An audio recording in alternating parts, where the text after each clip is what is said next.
Hello! How are you guys? Welcome to the party. Oh my gosh. Yeah. You're good.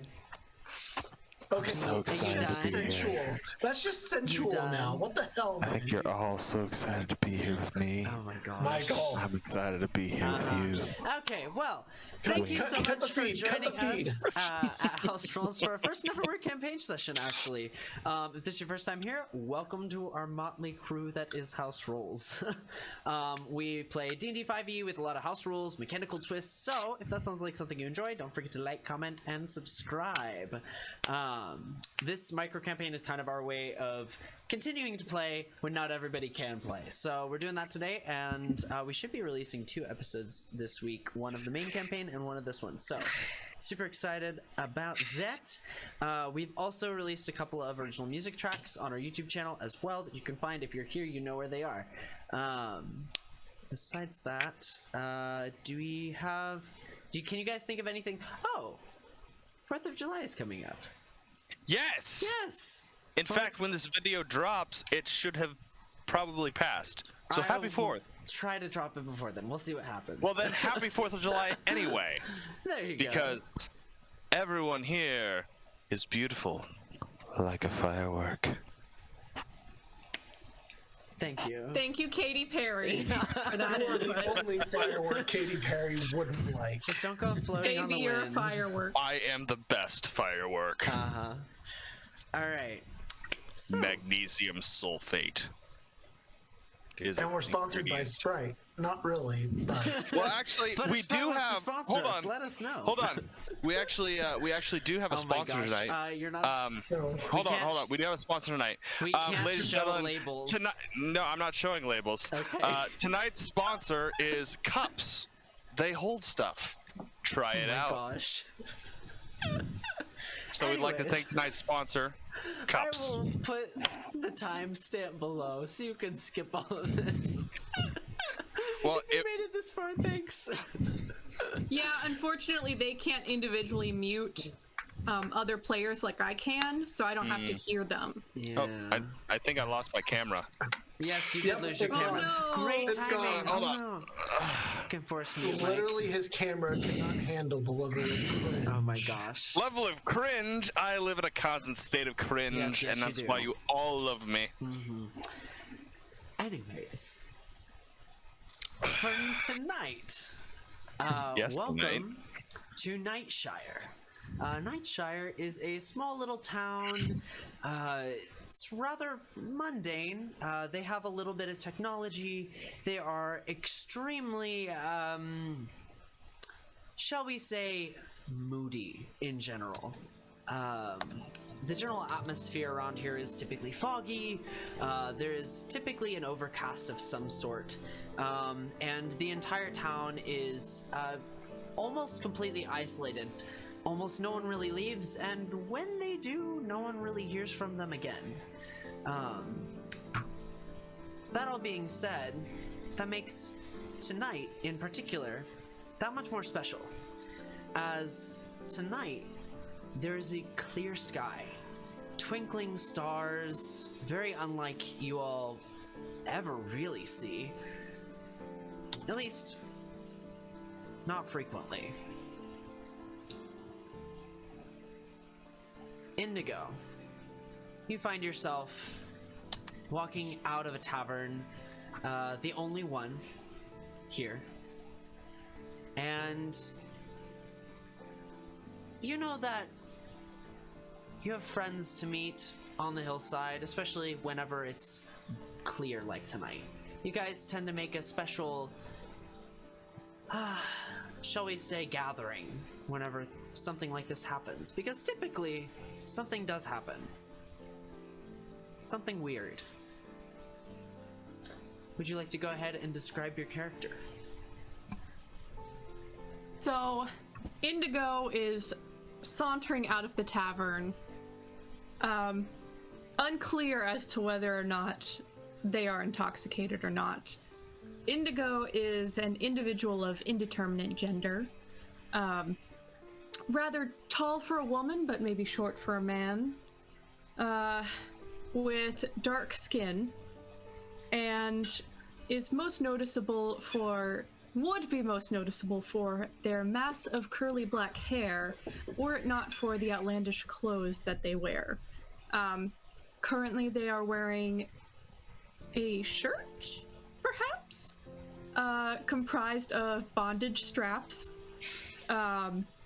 made of black leather, with a blazer over top, which has embroidered peacock feathers and presumably real peacock feathers as a train off of this blazer. They're wearing star-spangled shorts, because it is the 4th of July, and thigh-high boots. And they also wear quite a bit of jewelry. Most notably, they have about as many earrings as you can fit into an earlobe and cartilage. All of different designs and makes, and like a collection, you might say. Their facial features are very angular. They do have a slightly hooked nose and golden eyes, though they also have very thick brows and high cheekbones and a very nice jawline, might I say. And their hair, though curly and seemingly unruly, is a bit of a controlled mess, shall we say. And they are heading off into the night, walking as confidently as anyone would in thigh-high boots. Perfect. As you begin to walk out the tavern door, you hear an old voice, a familiar voice, speak behind you. Indigo,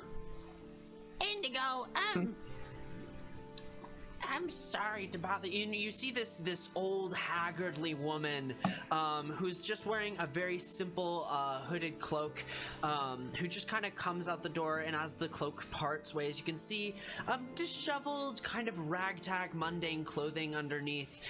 She does have a rather hooked nose. However, she has this very, very clear, very meticulously applied black winged liner. As this aged woman comes up, she kind of comes out a little bit. Her ears come to a drastic point, and says, "You forgot to pay your tab." Oh, darling, you know I'm good for it. You know gold doesn't fit into these shorts.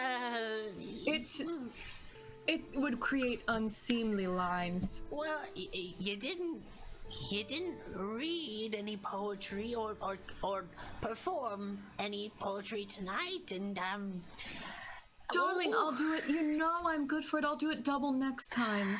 The thing is, it's a clear night, darling. I had to leave early. I have friends to meet. Make a persuasion or deception check. I mean, is she good for it? Does she plan on coming back tomorrow to do double? Okay.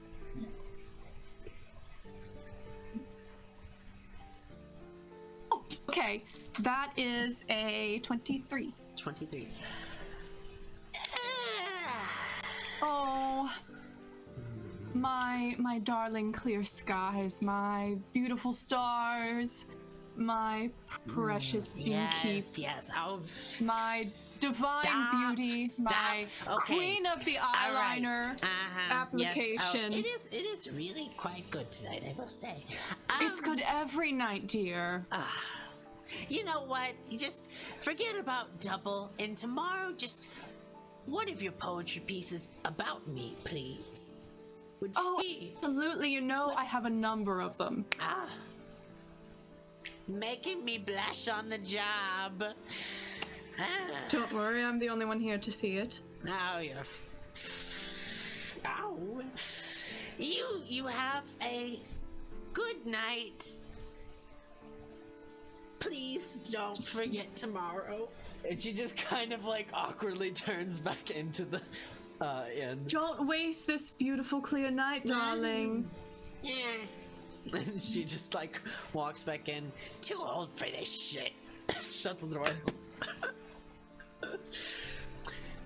It is as you close this door that perhaps a more, shall we say, observant individual notices this interaction. Would my two other of you let me know? Oh, I just realized we have the wrong characters displaying right now. Ah, that's fine. Which of you has the higher wisdom? I have a 13 total. 15. 15. Let's see here. Michael, what was the name of your character? Ka. Ka. Yes, that's Legend. right. Ka. Yes. Ka, you stand off distant. In more ways than one, perhaps. As you watch this interaction, you see your friend, pull their persuasion off as they usually do.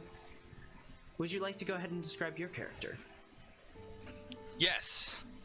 Ka is about a 5'6" lizard folk, a skink-styled lizard folk, still having brownish but also hints of green to his scaly skin, helping with camouflage as he naturally tends to blend into both the urban environment and the natural woods when it comes to swamp. On the roof of his head, which is normally flat, towards the back, a couple different frills start to jut out to help, as if he was very proficient at swimming. Around his neck is a very extravagant gator tooth necklace, something he prizes as if he had taken a kill for.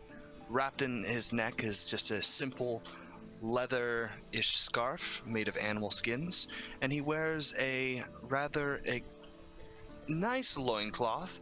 Seems like he's done some work on it, obviously made of animal skin, but more tailored around his waist. Nothing else besides some leg wrappings that he puts around the joints of his feet. And then, of course, he has throughout his body, hanging and draping everywhere, he has bone cylinders with corks in them. Excellent. Indigo, as you finish the interaction with the innkeep, you look up at your friend. What would you two do in this situation? Ka, so good to see you. My sly skink, my slimy sir, my serpentine seductor, my loincloth-clad lion. Good to see you. Well, nice night, you think? Clear skies. It's delightful. Good night for a hunt, if you ask me. I In might fact, agree. I have a few things prepared once we get to the hillside. Oh, Something, that's not worrying at all. something fresh, tasty. I think you'll enjoy. Great. I love when you prepare things, Ka. It's my best work. Well, second best. Oh, yes. I can't wait. Where are the others?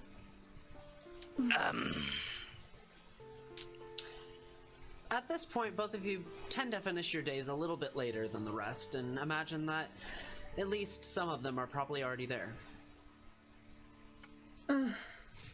Probably guarding the meat. True, Ka. True. Maybe we should go there. Not as good cold. Good idea. Yes. All right. Thrilling. Excited. You two make your way down the pathway towards the hillside that's just a little outside of town. Again, this is always an interesting visit because the further you go from town, the denser the fog typically gets. And despite the overcast being gone in general, the mists surrounding this place are still thick at the very borders. You guys know that that's typically where people don't come back. However, for now, you guys at least understand you're relatively safe at this hillside.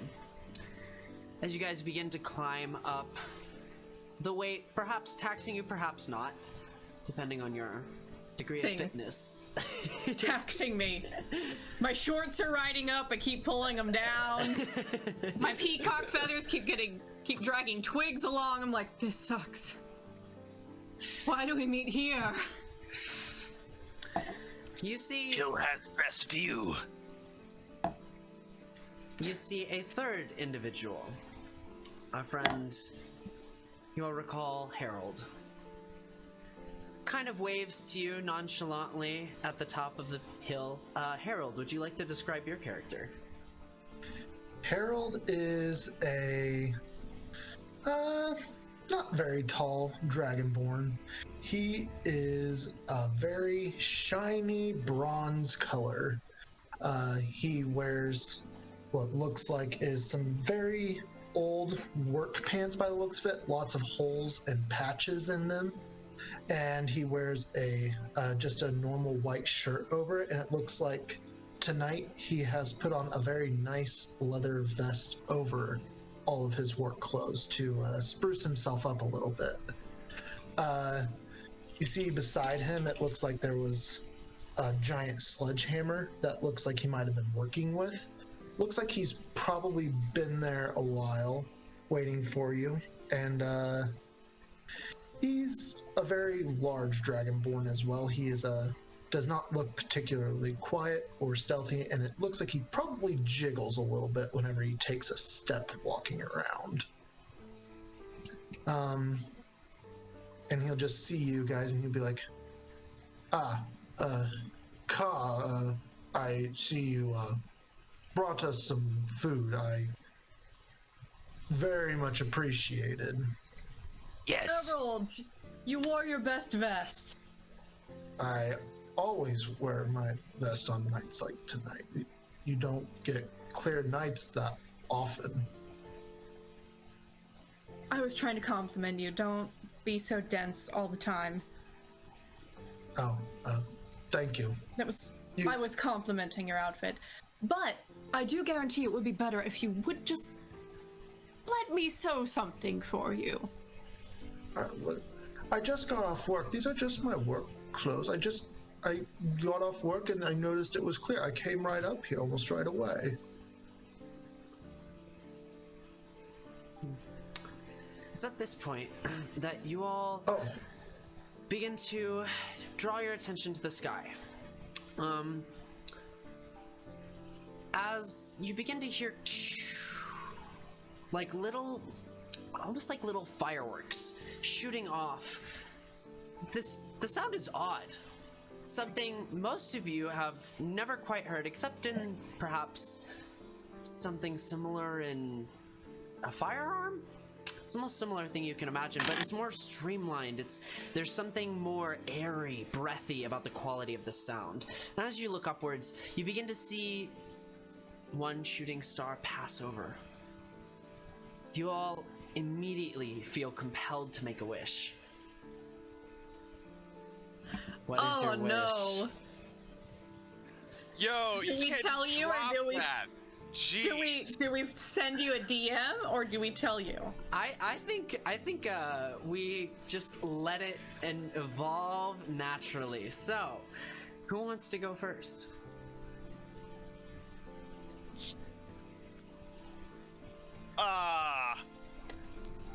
You just go. I wish Caw could actually make food taste decent. All right. You think of this wish as the first thing that pops into your head, and after a bit of time, perhaps, you know, in retrospect, it's a bit simplistic of a wish, but it's solid enough, you think to yourself.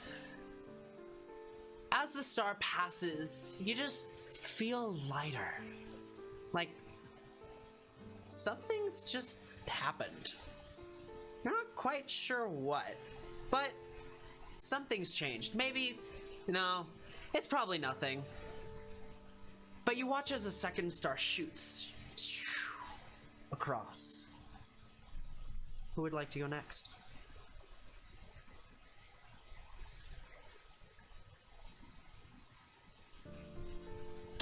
Come on. I think Be you're able muted. to. Am I? Oh, there Now you you're go. You're not. good. You're good. It's I more of was a talking to lag or Mike. something. It just lagged. Interesting. Let me make hold on. Let me make sure the correct thing is reading me. Okay, hopefully we got it good. I wish for the ability to be able to entrance anyone. Okay. As you connect with this wish that just so deeply resonates with your soul, you feel creativity and art bursting from within. You feel so enchanted by these thoughts from you. How delightful. Wow. And you too feel something deep within yourself just shift. Like the world's brighter. Like you're seeing colors that in like new vibrancies, and like everything just becomes so apparent and so much more lively than it ever has before. Oh my god, that wine was something else. As you draw It your typically attention, hits different after you eat his meat. It's not really a great combination. It's dried snake. Delicious. Thank you. I have some berries if you want some. all right. With that, you too, Indigo, look up to the sky and watch as your star passes. And another one. This one prolonged. As Ka, what is the wish you make? Ka wishes.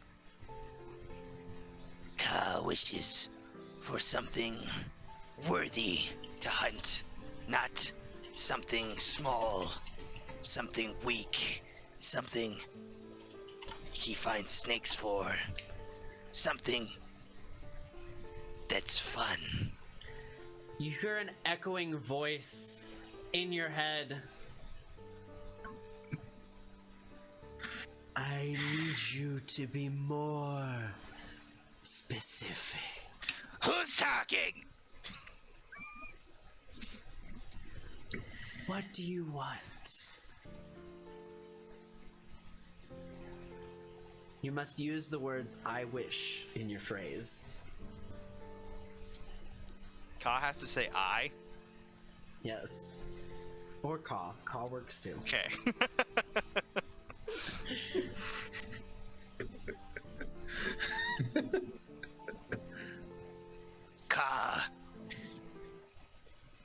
Ka wishes for big bad beastie. Something with fur and claws. All right. As you make this wish, you feel rumbling around you. Not the other two of you, just you, Ka. The earth is tumultuous beneath your feet. You feel as if it's unstable. Like what you want requires only for you to reach within. Ka takes his hand and touches his chest.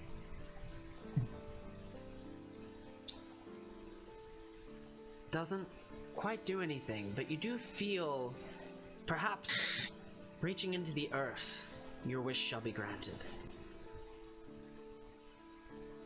Ka kneels down, almost like he's ready to pounce, and pushes his hands into the soft dirt. Ka? Are you okay? Oh, I think he might have officially lost it. I hear voices. As you Or I've reach... just lost connection. Oh, you just lost connection? You back? Oh. For a minute, yeah, I'm Okay. back. I'm Alright, good. All right, Ka, as you reach into the earth, the dirt just gives way to your hand as you feel your claws just going deeper and deeper. You guys watch as his hand almost just like phases through the dirt. And if not for slight mounds on either side, you would say it was just perhaps a misconduct of physicality, but instead, you are seeing physical evidence that it's traveling beneath. You feel your arm begin to shake underneath the ground, and you do feel as though something furry has grasped your hand. What do you do? Grab it back. Your grips tighten, and you feel the pressure begin to build upon your knuckles, your bones, your phalanges. Right? Yes. Yeah. Yes. Go ahead and make Thank you, a Phoebe strength from check. Friends. Sorry, what? Strength check? Yep. If you wanted to go for some real bonus points, you should have said, like, your metacarpals and your carpals. Everything okay? 4. 4. You look As like you you're on reach a bit- down, you feel the hand just crush, and instinctively you yank your hand out of the dirt. Don't scream like that. You I'll think still something really happened. feel as though the hand is in yours, but nothing's accompanying it. Ka walks over to the tree and picks up his javelin and walks over and just starts stabbing the ground. Ah, Caw! please. I'll just There's walk. nothing there. It's the ground. I'll just walk over and just pick him up. Go ahead and make a grapple check. Uh, Do you want to is contest that this? just gonna? Yeah. All right. So contesting athletics, yeah? Yep.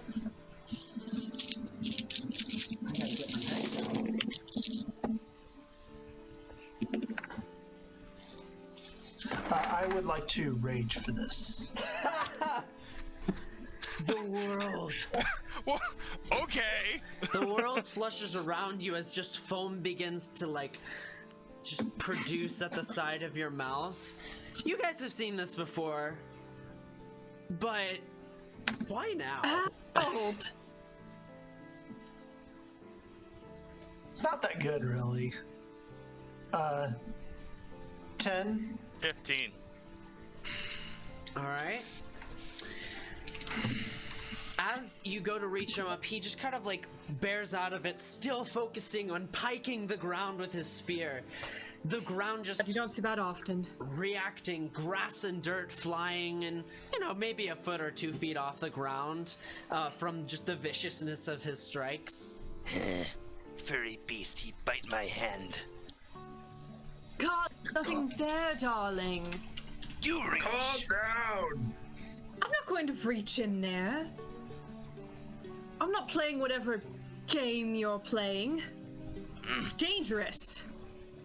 Calm Maybe the most dangerous. Absolutely not. Ka, He'll chuck you were going to make us dinner of snake. I was so excited. He chucks the stick javelin over towards the tree. Oh!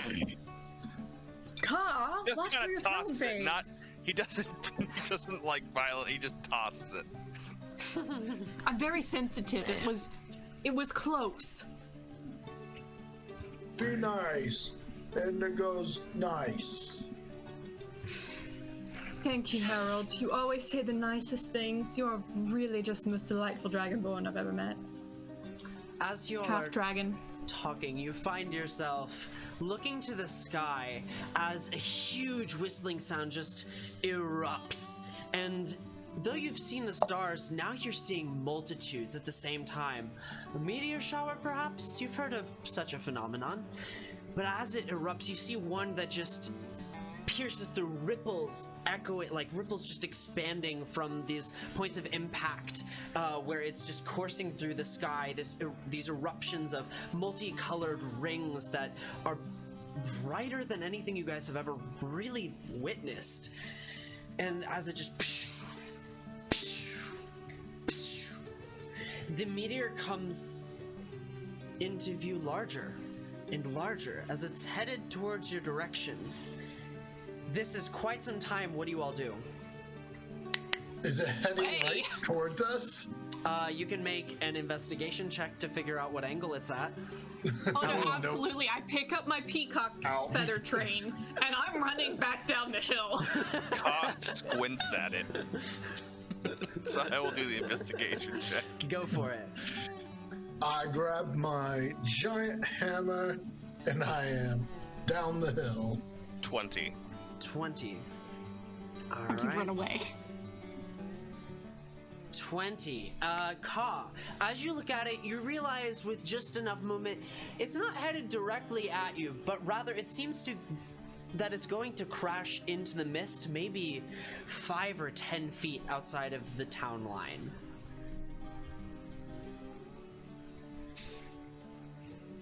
We're fine. And I will say the 20 allows you to guess where it's gonna land. It hit over there. I don't want to be near it. Whenever it hits, it's gonna shake the whole ground. All right. Might have trinkets. Might have things to play with. For necklace. Or rings. I don't care about necklaces and rings. I don't want to die for a ring. Although I did lose my pinky ring recently. I'll make you bone ring. Oh, ooh, no. As the meteor courses getting larger and larger, I need you all to make a Constitution saving throw. As the heat that emanates off of it just is affecting running away. Jesus Christ almighty. 17. 17? 11. 11? 4. As the meteor courses into view, you feel this wave of combination of heat and cold that just saps you of your energy. Harold and Indigo are both going to suffer 1 level of exhaustion. As just continues to course through. This time the impacts are getting more pulsated as they articulate themselves, and finally you just see the smoke erupt from the side. No one's hurt, aside from just feeling your energy sapped. The meteor shower seems to intensify above. Multiple colors are erupting from various points far off, though. Perhaps not nearly as close or observable as what just happened, but there's still an aura of tension around you all. What would you all like to do here? Indigo fainted. You guys watch as Indigo, peacock train in one hand, just go, and as the peacock train just like flutters in the air, sticks and debris and everything just kind of crashes onto the ground in slow motion. Indigo, are you alright? I'll just walk over to her. He just kind of like checks her, makes sure she's warm. She seems alright. He just picks her up and like throws her over his shoulder. Cod takes his leather and kind of up over his head a little bit. He says, we should find what it is. Okay, Indigo passed out, I think. She'd want to come. Would she? As the meteor storm begins to slow, the color calming down, the overcast gets a little stronger, not enough to ruin the perfectly starry night. But with the intensity, the intense things that have happened, maybe it's best to go in anyways. However, before you find yourself able to get too far, you hear a voice. What the fuck is up? What the? This is not right. This is wrong. Blowgun. Where the? As you look over towards the mist, there is some kind of tall, built figure in the distance who kind of just comes out, swatting away at the fog. This is the wrong space. I'm not supposed to be here. And he just like is reading a scroll furiously and just marching right towards you, not acknowledging your distance. You see fluttering behind him is this very very finely woven and complicated embroidered cape. The rest of his robes are a navy blue color that are more or less mundane, that just kind of exemplify the more ostentatious cloak. He clutches the cloak behind him a little bit and tries to calm it down and raises his head. Who the fuck are you all? Blowgun. I shoot him in the neck. Okay. Make an attack roll. 20. As you shoot the blowgun, it lands. You watch as it just like... He just kind of looks up. What does it do exactly? What's the damage? Does it count as a sneak attack? I did declare it before. I'll let it be a sneak attack. Okay, cool. So 1 piercing damage for the blowgun, 1 poison damage, and then 6 sneak attack damage. So just 8 damage to the neck, and then I pull out a club and start walking towards him. Okay.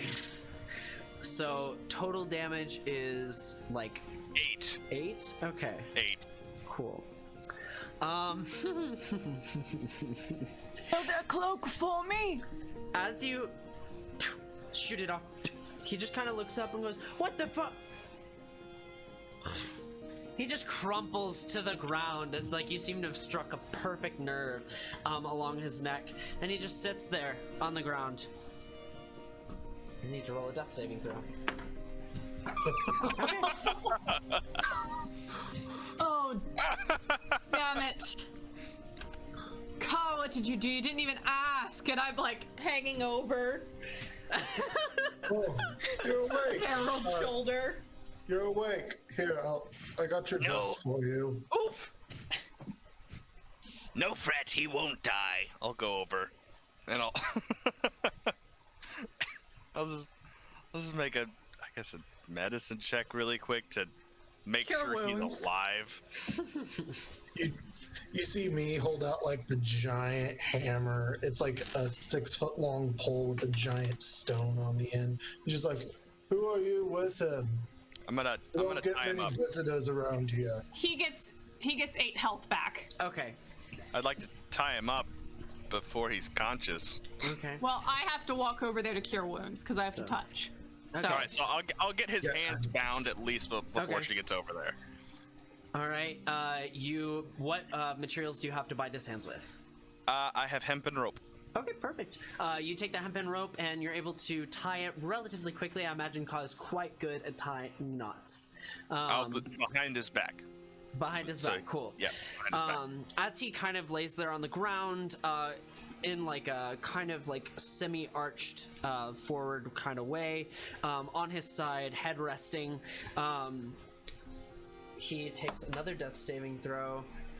Both successes. Cure As wounds? Indigo, you get Is up to cure wounds. Yeah, okay. And would you like to describe your spellcast?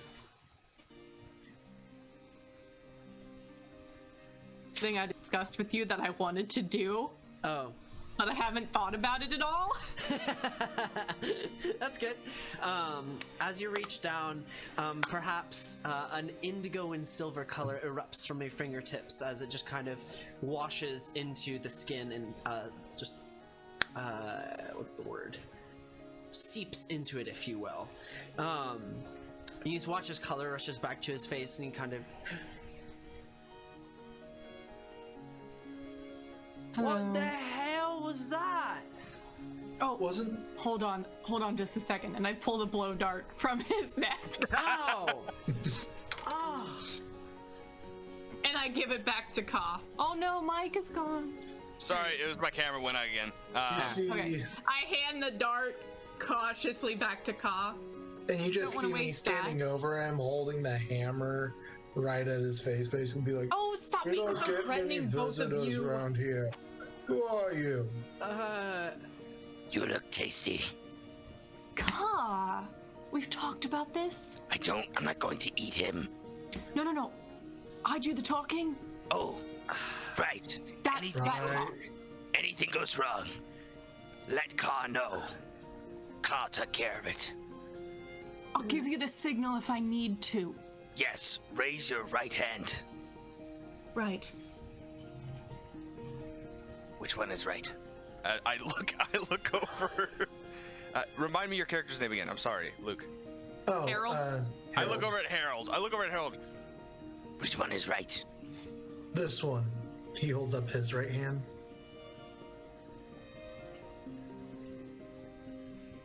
My right hand, Ka, not Harold's right hand, though. To clarify. Yes. Hello, meteorite being. I'm Indigo, and I'm not raising my hand because Ka often forgets which hand is left and which hand is right. But please do be aware if I raise one of them, Ka will blow dart you again. Lovely. I'm Charming, Harold. by the way. You are... I know I am. Actually, you're quite attractive. I know. Oh, I wish I could raise my hands. I'm usually much more expressive with my hands. Gotcha. Well, if you wouldn't mind taking these bonds off me, as I don't feel like our friendship is there yet, we can have a proper conversation, don't you think? You see, my friend Ka over here is a little skittish, and then we've got, my other friend Harold, who has a big-ass hammer that he always tries to find an excuse to use, so I need to be able to tell them exactly why they shouldn't use their blow dart or their hammer. Hey, I don't use it all the time. I have I got an knife. axe. Dear. I have knife too. Or his axe, or Ka's knife. Look, if we are going to talk about every single weapon the two of you have on your person at this moment, this is going to be a while. Do teeth count Now. as weapon? Is mayonnaise an instrument?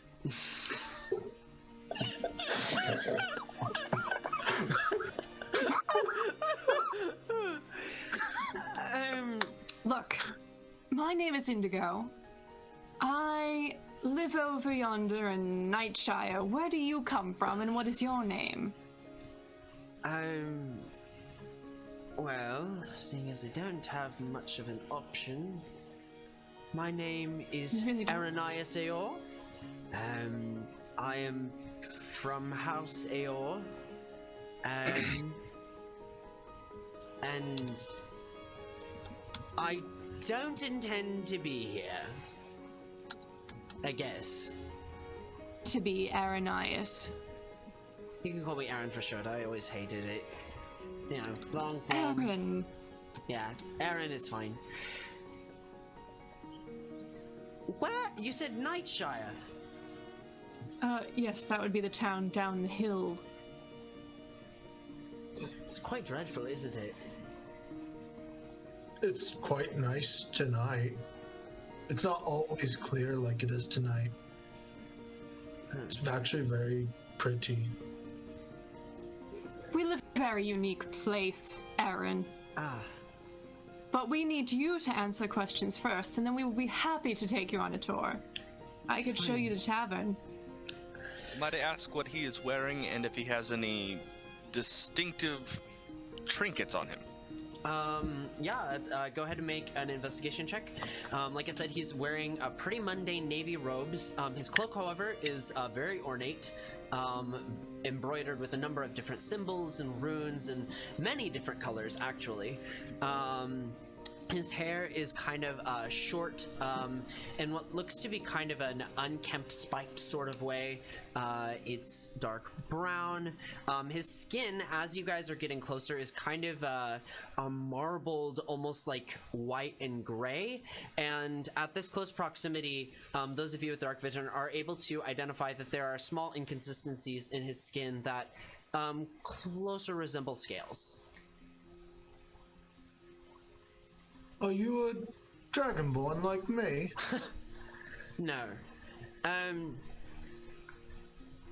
Or half dragon like me, should say. Have you never come in contact with the Neladrin? A fair Like I elf? said, we don't get a lot of visitors. No wonder. Is that what Eladrin normally look like? There's some variation. Some of us embody more of bright colors in our eyes, in our hair, in our clothing choices, skin tone. Others are even darker and more drab than I am. I'm really quite in the middle of as far as... Why am I telling you this? Because I'm we I answering need haven't to tried use my out. That's right. hands. Kai, I need to use my hands. Don't attack him. No more signals. I think this one's okay. Okay. Can I? Okay, perfect. Okay. Well, Aaron, thank goodness I can use my hands again. Starting now. Starting a few seconds ago when I started using my hands. Do not shoot, Aaron. Are we clear? As swamp water. See, that's not very clear to me, Ka. Yes. Yes. Okay. Hi. Hi. Aaron, apparently we're not going to shoot you with a blowgun. If he does, nice. I will bring you back again. Okay, well that's quite handy. Yes, well, it's probably a good thing we're friends, because he's quite blowgun happy. Anyways, Aaron, where were you trying to go? I'm not sure I feel entirely comfortable divulging that information. Can we skip to the next question? Alright, my next question. Were you intending to come here to Nightshire? No. Have you ever heard of Nightshire at all? No. I've no idea what this place is. Well, good. You might never leave, or you might leave and nobody will ever hear from you again, which might be good or bad. We haven't really figured that out yet. Don't worry, Nightshire is very strange. Are you a plane traveler? Yes, actually, I'm quite learned when it comes to the arcane and make a specific study of the neighboring realms and the planes of existence and those of which that are yet to be discovered. Consider myself quite a bit of a scholar, actually. Helpful hint. Fascinating. Just like first rule, just so you know, whenever you do kind of move around, don't go into the fog very far. Like no more than 5 feet. Like that's always a rule. Just so you know. Harold makes a point. Thank you, Harold. Bad things in there. Hard to hunt. Doesn't feel right. Right. So no one's ever gone in and come back, I gather. I can't think of anyone. Wasn't there? No. No. Wonderful. Would... sorry, I'm getting ahead of myself. You have questions.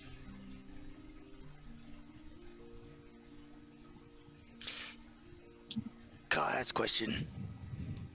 Yes, Ka, please. If you were to lose a hand, which one would you like to lose? To be perfectly honest, I would rather not lose any of my hands, as they're kind of required for the somatic components of my spells, but to be perfectly honest, I'm ambidextrous, so I don't actually use one over the other. See? Can you stand up and spin around for me? See? He casts spells. I have one Cause question. found. Are you from the same place we are, on the same rock? Are you on the same rock as we are? Is that where you came from? The same rock? Yeah, the... Say no. Ground. Guessing Just from the nature of this place, probably not. You could have been a first. Kind of a first, still. You haven't We had... could learn things from this individual. So to say, Oh, yeah. Surely there's a library in town, right? There's some place where you keep all your histories and perhaps a scholar, a historian. Please tell me you have one of those. You can see he's starting to panic. I think there's the town historian of Nightshire. Fabulous. Actually, I think he went into the mist last week. Church has books. Church. Okay, that's something we can work with. What deity is the church to? Priest died, though. That's fine. Surely there are texts, scriptures, something, right? There might be some left. It does get very cold in Nightshire, and people here don't really place a lot of emphasis on books. Pages burn good. Yes, that's what I was implying, Ka. Thank you. Ka is my most insightful friend. Oh dear. I love the panic on this guy's face. He was already upset, wrong plane, got on the wrong plane in more ways than one, is just showed up here, was shot with a blow dart, brought from death-ish, and now he's okay, well now I've got to get out, and there's no way to get out. He is beyond, composure at this point. And most people in the town are more like me than them. I mean, nobody's like me exactly, but they won't blow dart you or smash you with a hammer. I won't smash people with a hammer right away. God, I'm not as bad as Ka. That's true. Right. Harold does have a lot of self-restraint in many cases. Usually I only hit things whenever I'm building things. A carpenter? I just more or less just hit what they tell me to hit. Right. Usually you could point Harold in a direction and he'll hit it for you. Great. Now that we've had a conversation, can you undo these bonds? Be really appreciative. Still haven't done a little twirl for me, to be honest. He kind of begrudgingly, just gets up with Ka's assistance and just kind of in the most uncomfortable, I can't believe you're making me do this, turns around slowly. As he's standing up, Ka will accidentally nick him with a talon. Ow!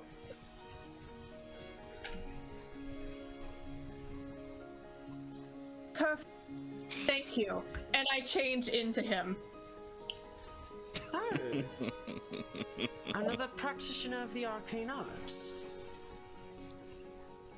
Yes. She just likes to fuck with people.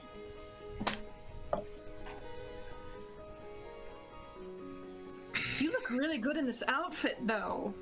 Have you ever thought about this. You know, I would trade you for that cloak. Yeah, I suppose. Does your illusion have any physicality to it?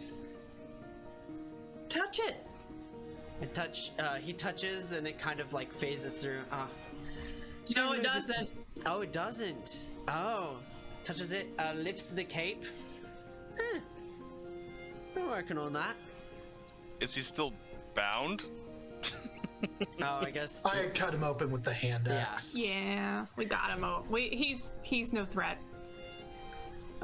Lifts the cape, kind of looks under. Been working on that. Puts the cape down. I did notice that. Thank you. I appreciate it. It was good to be noticed. I've never seen one of your kind. I wanted to try it out. Well, now you have. We are Well, interesting. welcome to Nightshire now. I think you're kind of Nightshire. stuck here now. Right. Well, I'm a little exhausted. Is there a place we can rest? Perhaps for I the got evening? my hut where I live. Your hut? Yeah. You're offering me to stay at your house? Well, I mean, you can sleep Visitors, underneath like the darling. lean-to next to it. It's quite hospitable of you. Well, thank you. Carl, you'll have to sleep somewhere else tonight. I have my tent. I have camping tent. Right. Lovely. My place like a sleepover again. Oh. Yes. Thank you. Sleepover? I haven't or- seen Mio or Aerith tonight, so we have space. You have others? Yes, there's more than 3 people in town. Imagine. We kind of remember, I think, a little bit more than everyone else does, it seems. Now that's an intriguing note. Most forget. Don't remember things. And you two do. And he kind of looks to you both, who he presumes have very low intelligences. Oh, Yeah? you think I'm not smart? No, that's not what I said. No. I think you are a right-up chap who speaks and thinks differently than I do, and so I don't understand. Ka actually has pretty decent intelligence. I don't think he meant anything by it, Ka. Is he insulting me? No! He's a snob. I've told you about them, right? Oh. I don't like snobs. Big city folk. He's a city person. Yes, exactly, Ka. And they're snobs. And he doesn't mean anything by it. That's just how they are. Hold on. You know about larger populations? So has anyone been here to tell you Not about them? Stupid. Well, no, but do you have, like, books that talk about it? Because if you've lived in... Have you been in this town your entire lives? You know, I don't know. No. Hard to say. Not sure. Here for a little bit. I've been here for a while. You know, I don't know how I know about larger populations. I don't know how long I've been here. Great. Best not to think about these things. We should drink. Drink! In fact, we'll all go to the tavern where I owe some money. Do you have money, Aaron? I do. Perfect! Let's go drinking! It'll certainly make you feel better. Yay. You're buying! Clearly. Huzzah! Maybe the talk of the town. Let me go grab, on our way, some chickens. I owe them some meat. Good idea, Ka. Right. Well, lead the way, I suppose. As you guys... I'll pick up my train and start heading down. I'll be like, I mean, I still look like Aaron. Right. It's just, it And I'm looks like- like a cape. But it is like a little train of peacock feathers. Yeah. Okay. I like it. Yeah. Yeah. You pick up part of the cape, way above where it would be touching the ground otherwise. Thank you for paying, dear boy. You know, I just can't fit any gold in these pockets, and I slap my own butt, but it's Aaron's butt. Right. It's very confusing when you do that. You have a degree of Oh, it's always fun. respect. You know you get a laugh when I turn into you, Harold. Yeah. Harold's Alright. really a sweet guy. Ka will meet you there. And he'll veer off.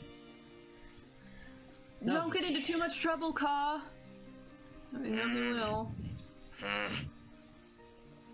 Right. He's gonna steal chickens, isn't he? Oh, he's gonna get up to something he shouldn't. Great. Ka will just go where he stashed some chickens that he went hunting for. Okay. And bring them to the tavern. As the rest of you make your way back to the tavern, Ka, as you make your way over to perhaps a little hovel where you have a few things stashed just out of sight, so no one can see. Only you know where it is. You know, very protective of your things. And you pull out the chickens, and as you reach down, it's in the darkness that this little crevice, if you will, that these things are stored, that as the light doesn't touch, you watch as in your dark vision, you have dark vision, correct? I do not. No, okay. Your hand feels different in the darkness. You can't quite see what's going on, but as light just kind of cuts off, you feel almost like there's something extra between your normal grip. Maybe your hand feels larger, perhaps fuzzier. Pull the items out. Hand's normal.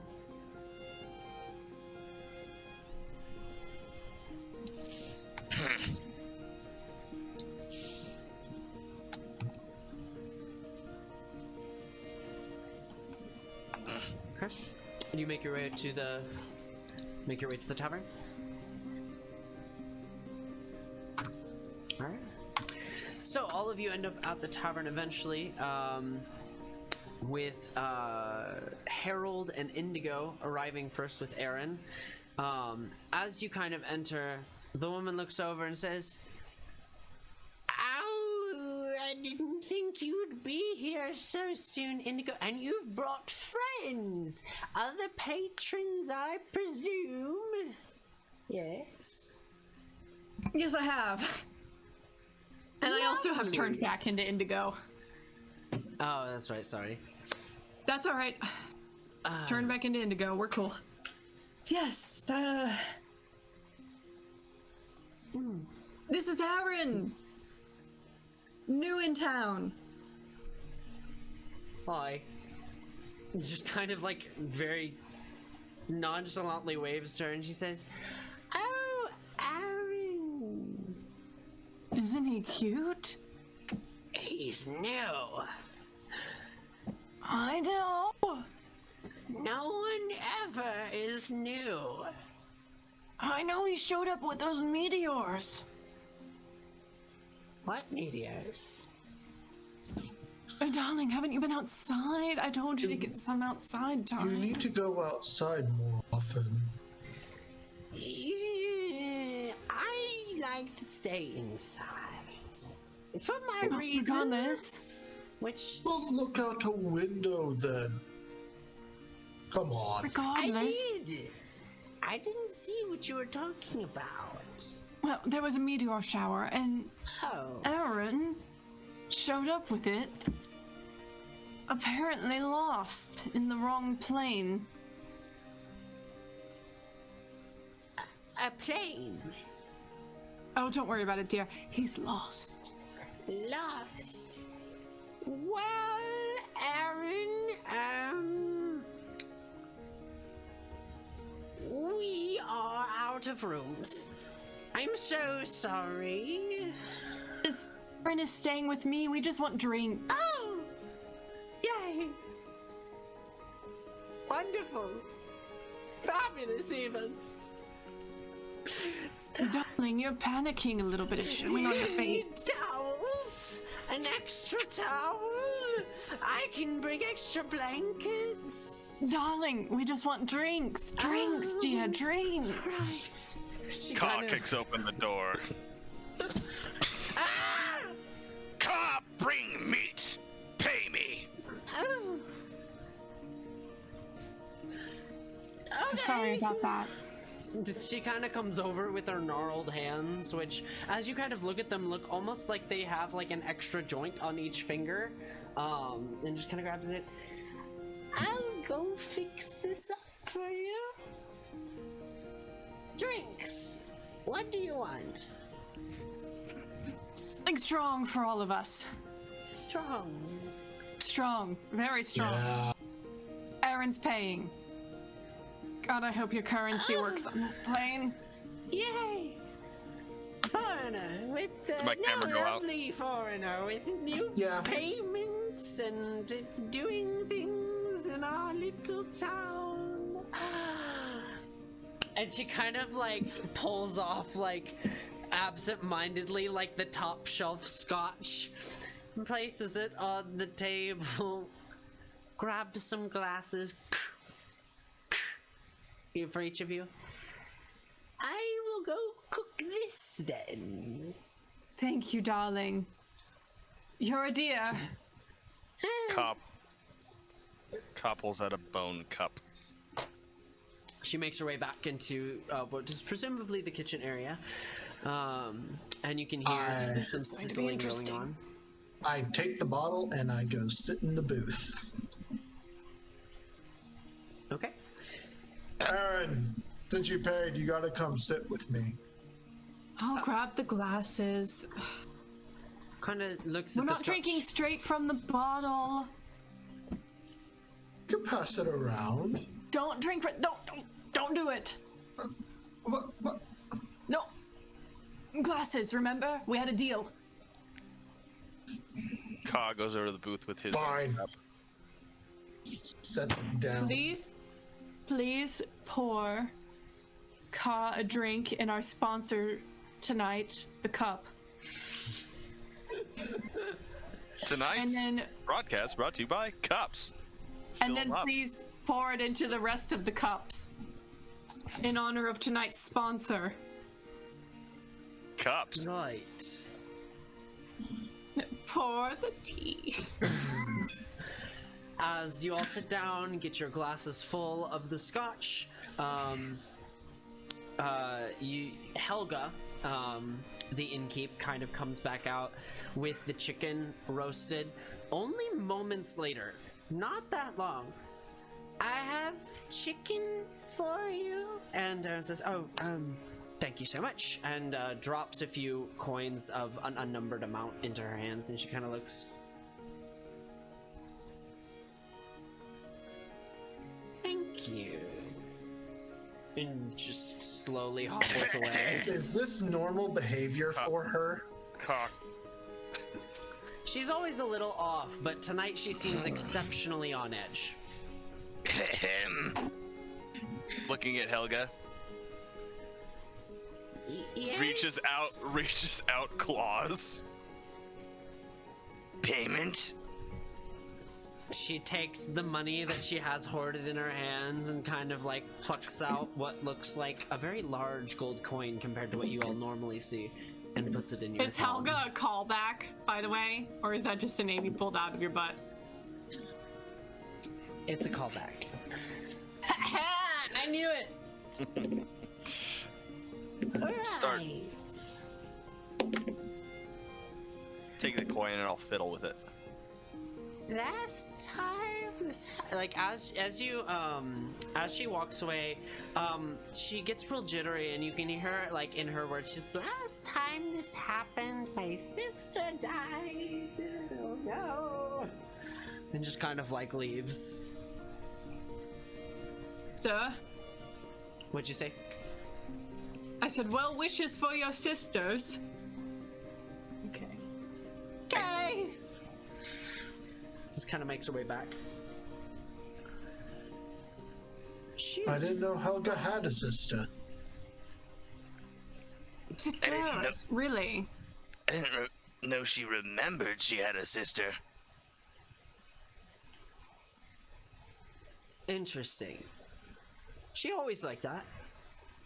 How did I know she had multiple sisters? Huh. Interesting. No, she's particularly on edge tonight. She always looks like that, yes. She's a little more off than normal, I'd say. Normally she doesn't rattle the cup nearly as much whenever she brings it over. She's strange, but she's unusually nervous around you. You are new around here, so I mean, shoot. The newness Carl doesn't almost killed you. You said shoot, and I pulled out my blowgun. No. Just kind of wincing. Put it away. Put it down. Okay, thank you. Great. So we have drink, and food at my expense.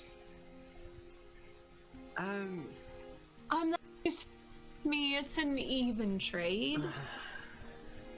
I also showed you how good you look in this outfit, so really, It's fine. you're in my debt. And Ka helped you sleep. Sure. At this point, I would like Ka to make a wisdom saving throw. Okay.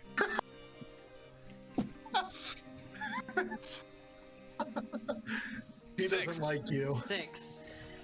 You feel this immediate need to just wreak a little havoc. What do you do? Oh no. Who's in the bar? It's just you four. Oh no! I'm gonna stand up quite suddenly, grab a chicken leg, start eating it, and I'll walk over to one of the bar stools, and I will loosen one of the legs, and then I'll come sit back down. Okay. As this desire feels you, a certain franticness, a certain primalness just feels so innate as you rapidly spin it off like a madman, throw it away, and kind of hulk your way back to your seat. And reassume your composure. Then I'm gonna stand back up and go grab the thing I threw away, and I'm gonna put it in my bag and then come back.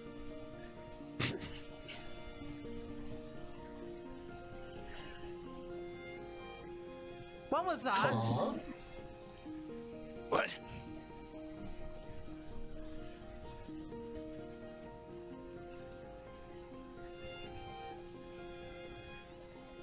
What? What? Is that normal? Do you just do that all the time? Causeways are mysterious. Carl's a little on the wild side. He's not really even properly house trained. Indigo, at this point, I want you to make a wisdom saving throw. Oh. No. Okay. Okay. No. 6. Okay. Yeah! As you sit there, the vibrant colors that you saw the world in rush back into existence. It's like everything, it's like the contrast has been pumped up and the saturation is dialed. And as you look around, like everybody looking at her eyes, her pupils completely dilate to obscure her irises, or their irises. And Indigo. It doesn't matter, darling. Any moment I could be whatever I want. Fair enough. Indigo, as this happens, you just feel this need to grasp at someone, anyone's heartstrings. What do you do? Heartstrings. Yes, in a more metaphorical sense. Oh. I would assume not. I'm not gonna like reach into somebody. I want you to reach in and grab someone's heart. Ka would take it literally. Thank God it was not for Ka.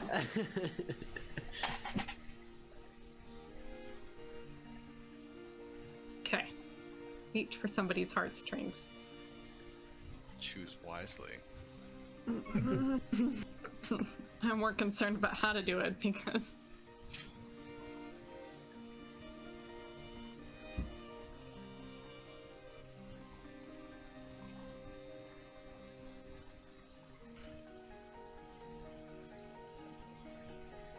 Aaron,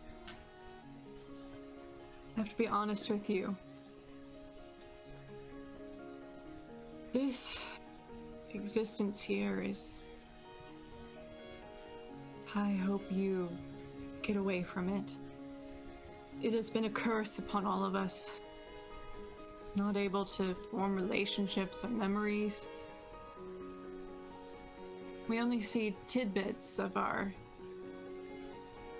Maybe they're our past, we can't be sure.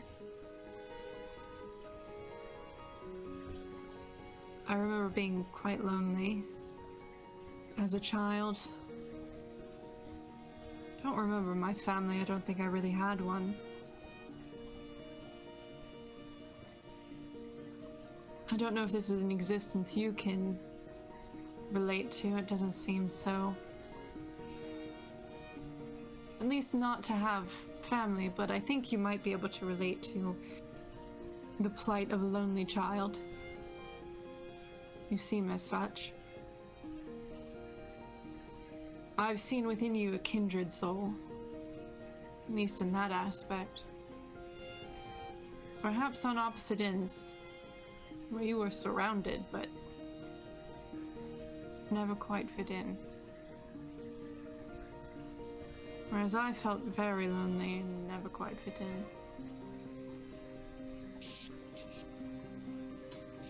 Harold. I'm sorry. The Bubba. Their words are like silk and honey, just almost echoing in your mind as you lose track of everything going on. And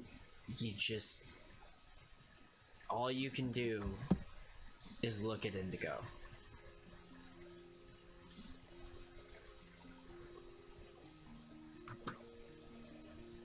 And when they finish talking, you feel this need to say something in return, something meaningful, something important.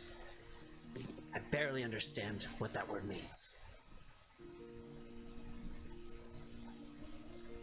What do you say?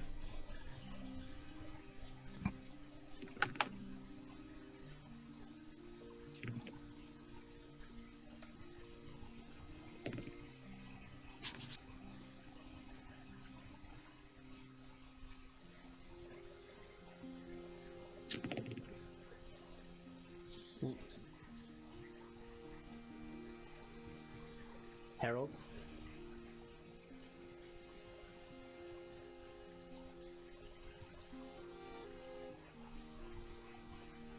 Is my audio working? Oh, yeah, there you are. Did you say something earlier? No, I haven't been hearing anything and it's been quiet, so now I'm starting Oh! Ah! That explains it. to... That, okay. My audio was quiet there for a little bit. Okay. You can't help, but I'll go through it. We'll make a cut here. Cut. But effectively, did you hear any of what what I they heard said to you? Lindsay speak, and she got done, Okay. and then after that, it was just quiet. Okay. Okay, gotcha. So, as they finish speaking to you, you just feel this compulsion to just listen. And just, all you can do is watch Indigo. All you can do is just stare and listen. And finally, when they finish, you feel the need to say something. Something nice, something meaningful or important, though you might not fully understand what some of those words mean.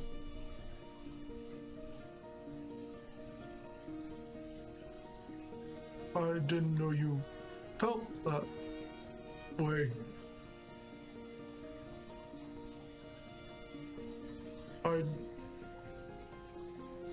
I don't think I could have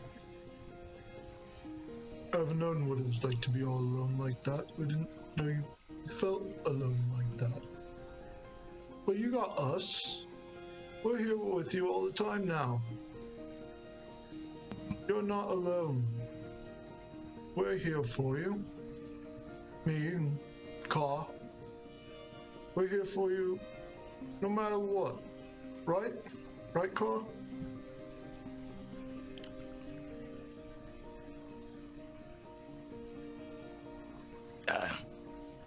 Yeah. Oh, that instills such confidence in me. He just reaches over and gives you a giant hug. Oh. Yeah.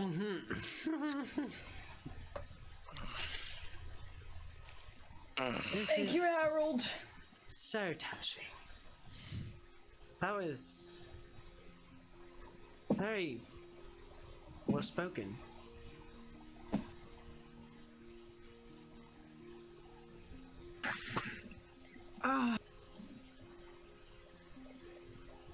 You Thank okay? you.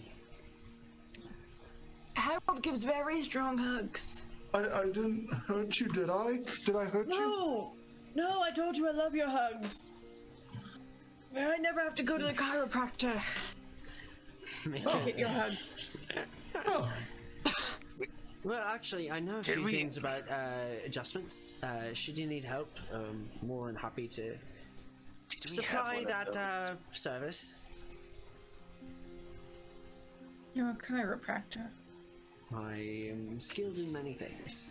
Did we have one of those Bet you are. ever? A chiropractor? Don't you remember that? The gnome? oh yeah. He could get his little fingers into little places that no one else could. Ka doesn't like gnomes. Too small. Big noses. Well, Well, maybe if you didn't hunt them down like rabbits, they'd actually like you.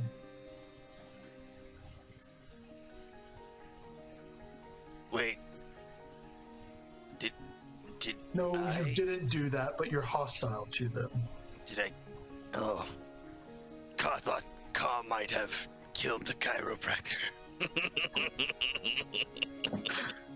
No, you didn't kill them. Oh, good. I actually didn't remember what happened to the chiropractor. We can Oh. assume the mist. maybe I won't do adjustments here. You're talking about a lot of You're people. not a gnome, it's okay. Well, it seems like a lot of people have disappeared, or at least there's some. Is there a pattern you've identified? Oh, it's not a chiropractor thing. Oh, okay. Cool. It's just sometimes people just aren't there the next day. We just assume they wandered off into the mist. Right. Or the shadows. The Sometimes. shadows. Yeah. Same thing. Sometimes shadows. I think I saw shadows dragging something. Oh, One. lovely. It's no big deal. Well, That's okay. anyone who's been friends with us hasn't disappeared yet. Oh, I mean, okay. I haven't seen the other two tonight, but They always turn up. They always turn up. Okay. Well, maybe we can take a rest for the night then, and maybe first thing tomorrow morning I could have you all show me to a place where you have some form of records, or at least the oldest person in the village, or the person who knows the most, maybe? I think you still might be looking at them.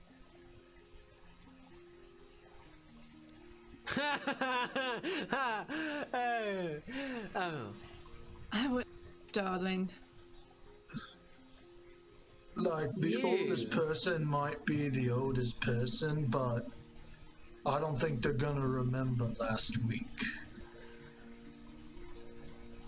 Perfect. Well, maybe you all will think better with some rest, right?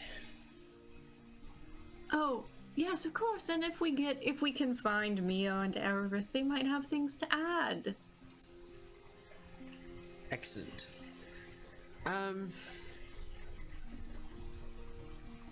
Well, are you all ready to go to bed? Because I know it's not my space, but I'm ready for some sleep if you all are. I'll finish off this bottle and I'll be right behind you. Right. Fine. Let me hold only on. a little bit more. Hold on, he's staying at your house, Harold. No, I thought. No. We're having a sleepover at my place. I Oh. thought we talked about this. I have the most room, Car. Now that I am looking forward to. So, lead away. I just shotgunned the rest of that bottle, however much is left.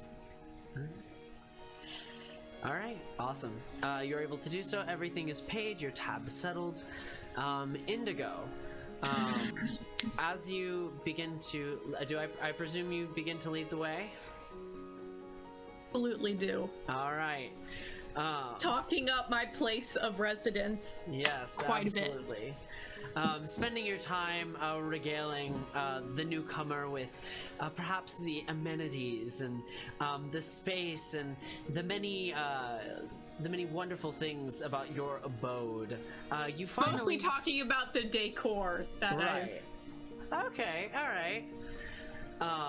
And he kind of nods along. At certain moments, you can see he feels accustomed to listening to this kind of conversation, and at different points, it shows like, oh yeah, like that's actually really cool. That's an excellent choice. And as you begin to make your way, would you like to describe what your abode looks like? So, Indigo has the largest estate in the town, having talked themselves into procuring this facility when the last owner mysteriously went missing. Indigo takes great pride in it.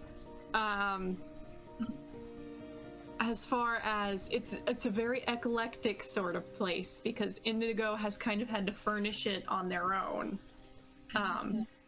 Very fabric heavy at the very least, with a lot of sewing choices, might we say. Furniture is a bit more limited. There is a little bit that was presumably left from whoever knows when, but Indigo has worked hard to furnish it with sewing skills, so that much of the seating arrangement might look more like beanbag chairs than actual couches, because Indigo is not an upholsterer or a carpenter. Although sometimes Indigo does procure the help of Harold and tell Harold where to hit the hammer. It is in places very much like neglected, where Indigo has tried to spruce it up, but Indigo does not have the know-how. Okay. But at least as far as decor, it is very tasteful, might be the wrong word to use for what Indigo enjoys. But it definitely has Indigo's aesthetic. Perfect. Whereas some of the more practical things might be worse for wear. Like cabinets or other things where Indigo does not have such talent. I see. I feel like the color scheme is very peacock. I feel like it's like blues and greens and purples. Teal, yes, exactly. Perfect. I would just like to chime in. If I've had any help in designing it, you probably notice that there's small little intricate wood carvings in some of the items that I have helped do that are made of wood. Wonderful. Probably so. I'm assuming there has been no help from Ka, as he would probably recommend animal skins all over the place. There's definitely like some sort of hiding place that Indigo has not found, where Ka has shoved like a bunch of awful things. Yes. Like There's like a cellar that she doesn't quite know about. Yeah, there's no like meat or rotting stuff in there, but No. there's a lot of trinkets and Yeah. Otherwise she would have found it because of the smell, and I'm not uncleanly. Okay. All So right. like, yeah, no, Indigo has not found the trinket hiding spot. yes, I have many of those everywhere. Perfect. And this is a multi-room abode. Excellent. As you show the tour, show the place, Aaron kind of nods in appreciation. There is an air of, like, I'm impressed. It's not earth-shattering, but I'm impressed that he has. But You can see the cabinet maker disappeared, so I just ignore those. right. Yeah, there's plenty to draw the eye around, so not quite a problem. Where's my room? Or where am I staying, I should ask. I'm perfectly happy to make space on the ground. I've spent multiple nights out in the woods, so I'm quite familiar with less accommodating spaces.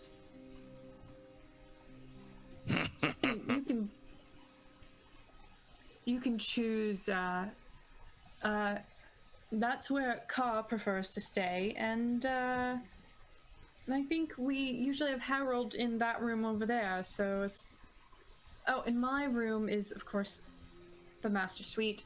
But there are multiple places to stay in the master suite if you are so inclined.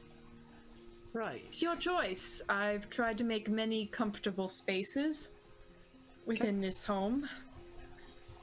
Aaron kind of walks his way through the house and up the stairs, and should you show him, I would like to at least look at the master suite. Absolutely. Baba, please. As he kind of looks it over, no, Having you're a demand for dinner.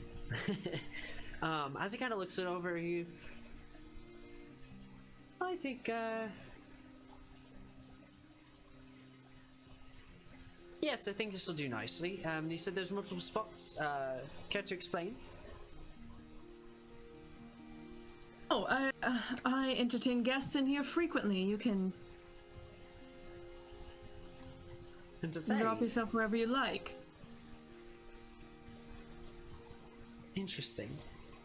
Well, I know. I shall...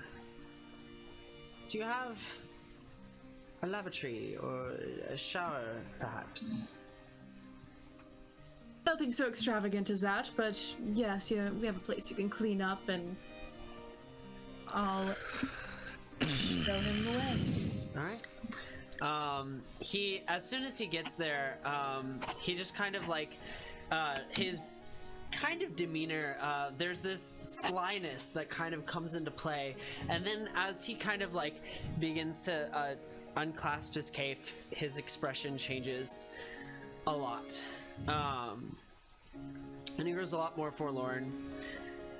He kind of looks at the cloak and folds it very meticulously, And then finds a space and does whatever he can to conceal himself and begins to bathe and clean himself.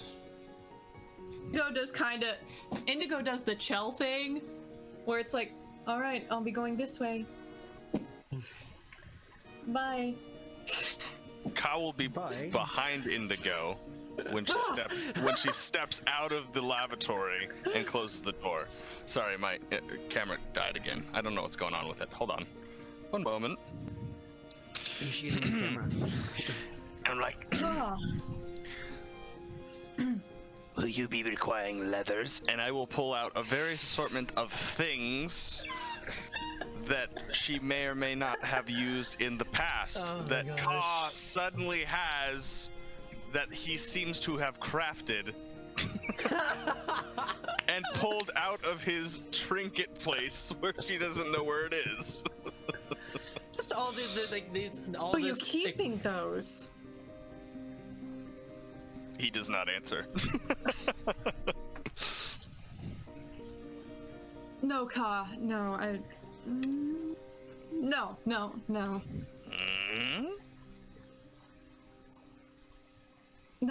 No, I'm good. Thank you, Ka. You really are. You're a good pal. Thank you. You know, we don't know anything about the stranger. Yes, that is true. That's why they're a stranger. Point being. I'm concerned. It's all. Maybe don't be too friendly. Oh, Ka, you know I'm friendly to a fault. I think you know what I mean.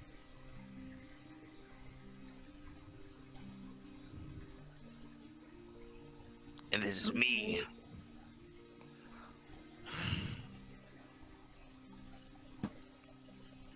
Can't be. Leave. I'm being lectured by Ka. Ka is going to bed now. If I hear anything, well, Ka will be here shortly. Yes. Oh, I'll give you the sound signal.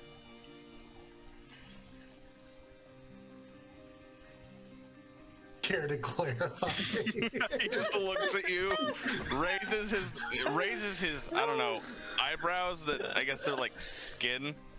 That he doesn't really have eyebrows. I mean, he's a lizard, so like.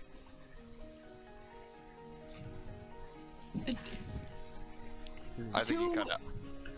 You know, two owl hoots and a robin song. Woo woo. Tweet.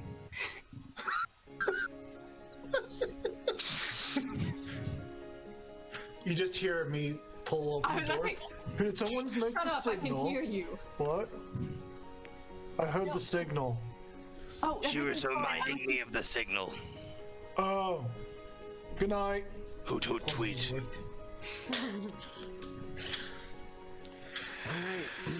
I'll put these away. And I'll wander off. All right. Harold, what are you doing during this time? He will take his clothes. He will don his very dirty clothes, and he will gently make sure he sets the sledgehammer down right by the door, as he does every night. Puts his axe on like the dresser across the way. And he's nice enough. He knows his clothes are dirty. He shakes like his clothes out the window or something, so that way they don't make a mess all over the house. Okay. And he'll just get ready for bed. All right. You do so, making everything to your liking. This is your spot, and it feels like your spot. Sleep should go well for you tonight, you imagine. You do find I yourself. always forget how soft this bed is. As you're laying there, you find yourself ever so slightly hungry.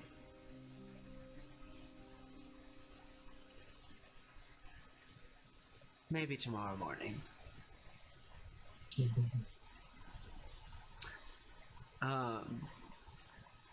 You hear the end of whatever sort of bathing happens, and after a few moments, Aaron comes out, hair like completely like wet and just slicked back almost, ruffled maybe a little bit on the sides from drying it, and he is fully clothed, and comes over and grabs his cloak.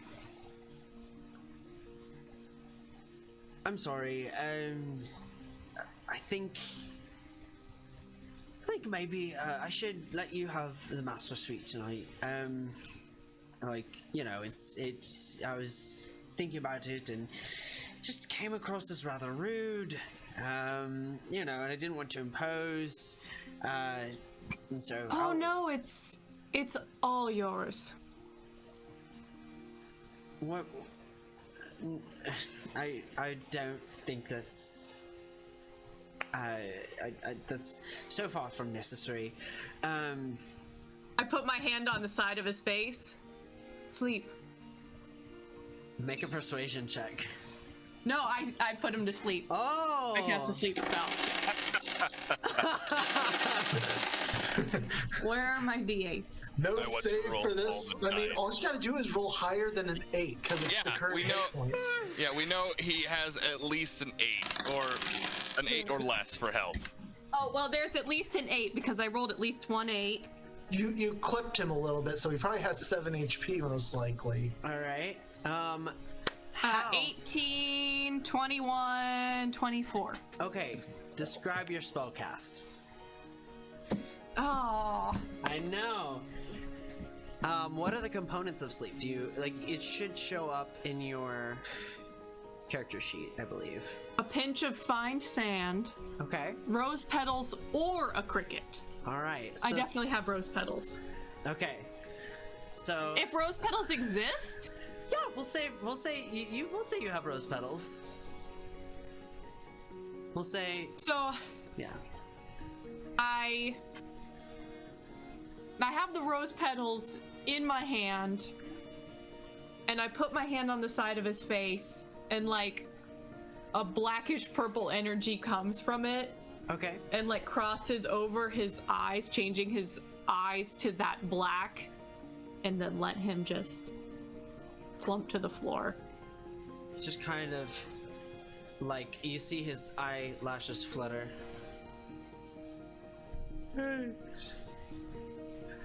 And he just kind of like lays on the ground, breath steadying.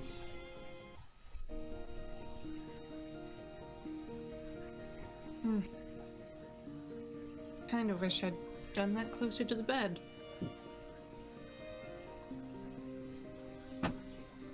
I can move if you like. Do you not know elves can't be put to sleep by magic? You know that, right? You know, I think Ararith told me that, Probably. but Ararith is like one of the few elves I know. That's fair. We're not common here, are we? No, there's the old woman. I think she has pointy ears. I don't know if that's She's an elf not an thing. elf. That's for sure. Well, that's how much I actually know about elves, is that I don't know that the old lady is not an elf. Would you just please go to bed? Yeah, like I my said, bedroom. I'm just gonna... Just go to my bedroom and I'll just Alright. Sounds good. be really embarrassed in some other room. No, it's fine. It happens quite frequently, actually. No, this is I don't know how many people end up putting you to sleep, but this is definitely. It's fine. You Oh, know. put on my part. I wasn't trying to be weird. I was just arguing, I and I was didn't take gonna. it that way. I I was trying to be hospitable, and you were arguing. No, you're good. I think you had good intentions. I don't. It's not a problem.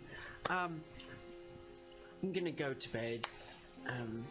Yeah, just take my room. I'll go. I'll just. Well, not with Carr, but Harold Well, actually. Why don't I just has- go to that room over there, and I'll just set up over there. No, I would be a bad host if you were in that room. You take the master suite. I'll just take that room. Don't make me be a bad host. We'd never have anyone new. I don't want you to go back to whatever place you came from and be like, oh, they're shitty hosts in Nightshire. I might actually end up there one day. Okay. For tonight, I will sleep there. In the future, though, we trade, right? Because that just feels so unfair. But I shall go to sleep here for the night. So thank you. You are most hospitable, so don't worry about that. And yeah. By the way, excellent arcane technique. The spell was, you know, the Oh, don't the sigils patronize me. No, it was really quite excellent. It was so good. I'm serious. It's not a spell. It's a spell I'm a little bit, you know, I know a little bit about, and so, you know, just you did a good job. I'm gonna go to bed. And it's just kind of awkwardly Cute. walks into the room and shuts the door very slowly.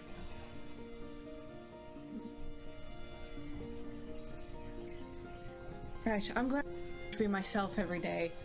And then I'm gonna change forms into something else. I'll just shift into like a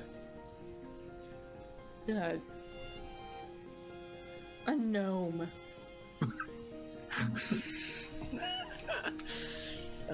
Okay. Do you A walk large gnome. A large. Do you walk past Kaw's door? No! All right. I do not wish for Cognate- death on this eve. Cog commits hate crimes against gnomes. Canon. All Picks us right. out of the door. I don't recognize those footsteps. Ah! Blowgun. All right. As you all wind down, is there anything anyone else would wish to do for the evening? All right. I would like to go outside. Okay. You go outside. And I want to look at the sky again. Is it still clear?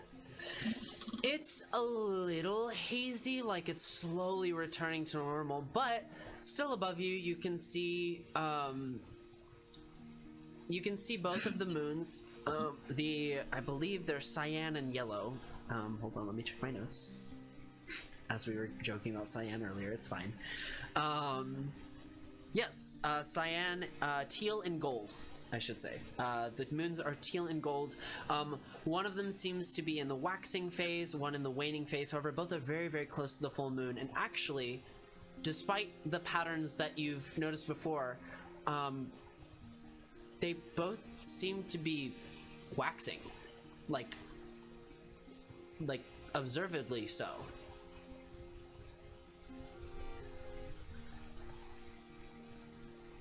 Just a thing you notice. And this thing I would presume I haven't seen?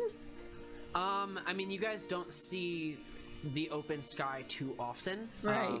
So this is odd as it is, and when you have, it's like there are records of the moons that typically follow a pattern that one of you has kept, likely Araris, or Ararith. Is there any evidence of the meteor shower in the sky anymore? Nothing currently.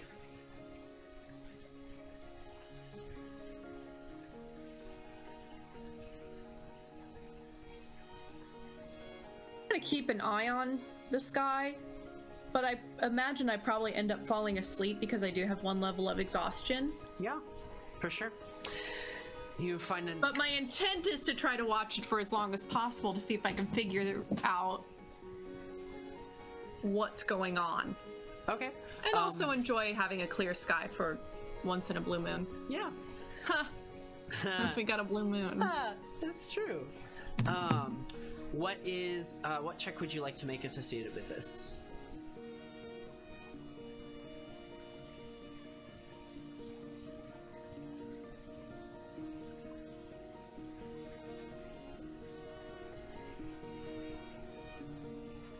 It would make the most sense that it's either nature, investigation, or perception. I'll let you pick, and the results of what you find out will be determined by the check you make. Okay, I will be making an investigation check. Okay, perfect. 13. 13. Other than the moon's waxing, there's not anything too out of the ordinary until you find your gaze lulling closer to the ground.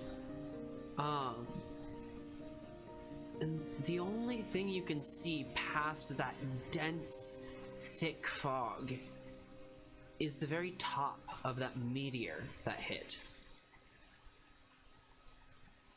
It's got a dim purple glow to it. And it looks almost like there's like a pile of similarly colored dust around it that's like spilled off into the space that's a little bit more visible past that dense fog.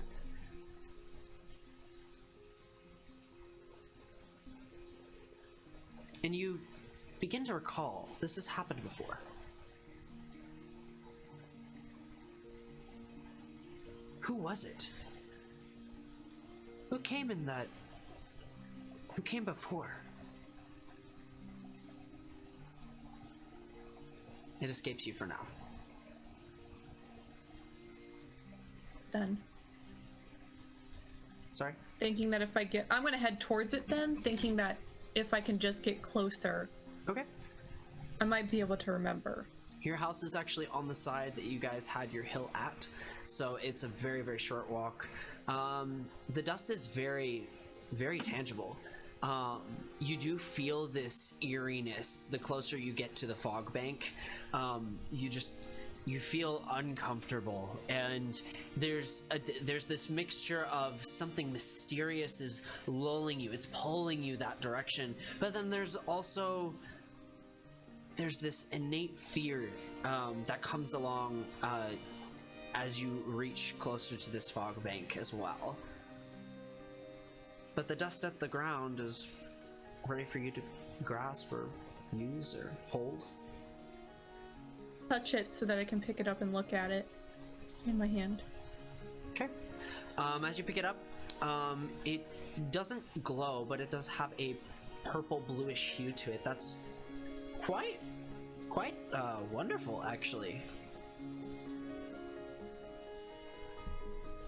Maybe it also has like a softer texture than you would expect dust to have, so maybe it can be turned into pigment of some kind? Some sort of paint? I don't know. It's weird. Strange.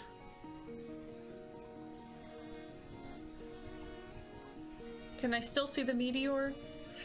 You can, I would say the fog bank at this point, you're too close to really see the top of the meteor. Right. Yeah. But the fog scares me. Yes.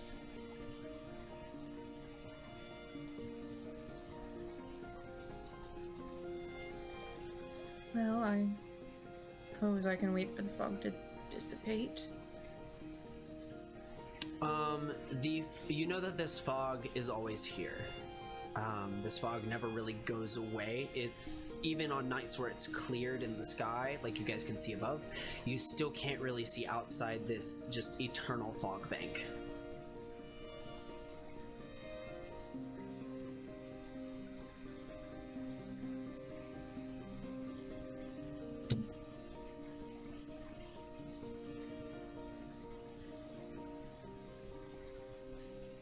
I guess I need to go back. Okay. You find yourself lulling, barely able to make it back, but you are able to make it at least within the area. Perhaps falling asleep on a comfortable grassy knoll. Just barely able to make it back to your abode area. Ka. As you set up for the evening in your little hovel, your little stash of trinkets, there's something new. There's something intriguing that hasn't been there before, but it's made like you made it. It's cool. Leather-bound journal. Pick it up. Look at the leather in my hands, my claws. Feel it. Does it feel familiar? It feels very, very familiar. But also different? Like it's enigmatic. Feels familiar, but it's new. There's aspects that both make sense to you. It's hard to explain why. I'll open it. As you open it, it's written in very clearly. You can understand it. Is it crits, draconic, gakan? Seems to be written in crits. What does it say? It reads a number of different things. It seems like a personal journal for someone. At some point, it talks about falling in love with some very vaguely described individual. It also talks about the fog and what lies beyond the fog, and says, I have found a home beyond. You can see at different points the handwriting switches, still similar, and it switches back and forth seamlessly. There are some pages that almost have like piercing marks through them, like the pen or the quill punctured a little too much of the paper, perhaps like mishandled a little bit, but it is very, very readable. And you just feel compelled to keep it. Make a wisdom saving throw. The sucker's cursed. 14. 14. Cool book. And it would occupy your attention perhaps longer if it weren't for this growing, just guttural, internal feeling that just crawls from your stomach into your spine. You begin to fidget a little bit, just pulsating, and it's painful. It's like somebody is wringing your spine, someone is wringing your arm, and you find yourself compulsed to let out a growl.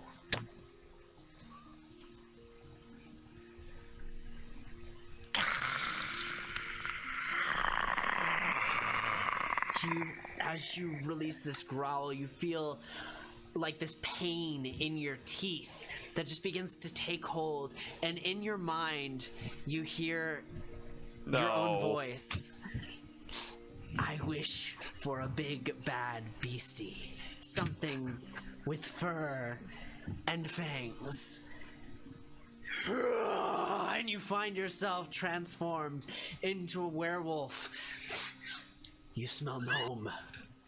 You smell gnome. It's nearby. I jump out the window. No. Make a wisdom saving throw. Okay. 19. 19. Gnome later. And we'll go to a break. You know, okay. We'll see you guys here in a little bit. Hey, and welcome back. Welcome back. I hope you enjoyed a word from our sponsors, which, reminder, tonight's sponsor is the cup. Yes. Remember, Thank you. it's empty until you fill it. And we have Nick joining us now. So you'll see his character here shortly. But yes, where we last left off, let me go ahead and let us mildly give Nick at least a vague idea of what the current No, No. absolutely. He doesn't get any. Nope, not even that. No. Don't give me any. I don't want it. All right. So, as you transform, you know, your body convulsing and adjusting to this new shape, you do have a new character sheet, by the way. Oh? You have a second one. So make sure you take a look at that. But as you transform, did you make a wisdom save before we left for break? My memory is blank. Yes. Okay, Yes. and you succeeded, I if I remember. remember I right. did succeed. Okay, so you have this moment, you feel this need to devour the gnome next door. However, maybe you shouldn't. What are you doing? Holy crap, I'm fast. I jump out the window. Okay, everyone, you hear as there's just clattering of glass just echoing through. As you jump through the window, you all can kind of like take a moment to observe what has happened with, you know, your exhaustion that you have and everything. You, Oh, yeah, the one person without disadvantage. Erarith, as you are coming home from a late night at work, how actually, hold on. Here's what's happening. Erarith, a patron at your workplace has decided to lend a generous hand as they have a feeling something is going to be interesting tonight, and they are carrying you home. Oh wait. No, they're not. They are walking alongside me if they want. Okay. No way. Okay. No. All right. No. All right. As you are walking home with them, you watch as this werewolf of a creature, but like the things that you've heard, you know, and maybe myth and legend about werewolves, it's slightly off. There's a mangledness to this. There's a darkness. The eyes are just wells of blackness that just seem never ending. And you just watch as it hops out of the mansion that, you know, Indigo owns, that you've been to very frequently, who is one of your many, you know, group of friends here who have interesting memories. However, you've just watched this creature jump through the window, crashing about. In this moment, Indigo and Harold, what are you guys up to? I will wake up hearing this. I will rush out of bed, grabbing my hammer, and I'll run to Kaw's room and see that the window is busted and that there's a creature down there, and I will run and jump out the window right after it. Okay, awesome. It is about a 20-foot fall, so go ahead and make a dexterity saving throw to half the damage. Oh wow, that's a really bad roll on fall damage. Really low. So 3. Good. What was your saving throw? My saving throw, not that good. It was only an 8. Okay, well you only take 3 falling damage, so it's not too bad. As you go, you feel like your knees, like, not behaving exactly how you want.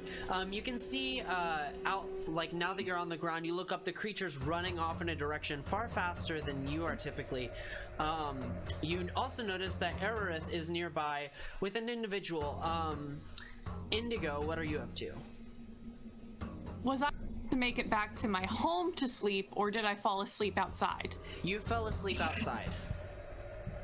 Like, just outside of your house. So you made it to your house area, but you just kind of fell asleep, like, I imagine And this there's like a danger that has woken me up is outside. Yes. Oh. I change back into myself, and I run inside, and I bolt the door, and I run to the master bedroom, and jump in bed with Aaron. Okay. You come rushing through, and Aaron, as you like push open the door, Aaron's standing there like hopping and putting on a boot, and he's like, ah! You just like run straight into him. Hold on, backdrop. You run straight into him, and he just falls onto the bed, and there's this awkward moment where you're just like on top of him, and he's like, hello? You okay? You look really great from this angle. Meanwhile. What is going on? What have I gotten myself into? The rest of you, as you're outside, let's go ahead and roll initiative. Eris, by the way, totally fell off of her crutches. She is on the ground, not expecting a werewolf or anything to jump outside of a window. So I'm right, rolling initiative based off of the other character sheet, right?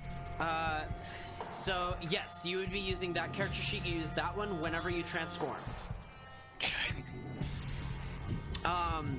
Oh gosh, it has levels. If you supersede, also make a note on the hit points. The hit points are in changed form. Read that changed form section to know how to work with that. You might not have to work with it. Hint, hint. But this is a good time for Erith. Is it Erith or Eris? Eris. Riss. Okay. Rith. Rith. Okay, I was right. Okay, cool. Erith, go ahead and describe your character. In the midst of the chaos. Yeah. So, man, this is not what I was expecting when I was rushing over here. Eris Neither were we. Eris is a drow woman. She has kind of the slender elven features and the bluish gray skin, amber colored, like warm amber colored eyes that kind of are a little illuminated, and kind of white hair that there are two kind of braids on the side, but the rest is kind of short and matted and all very not well kept, just kept enough to like not fall out. He wears a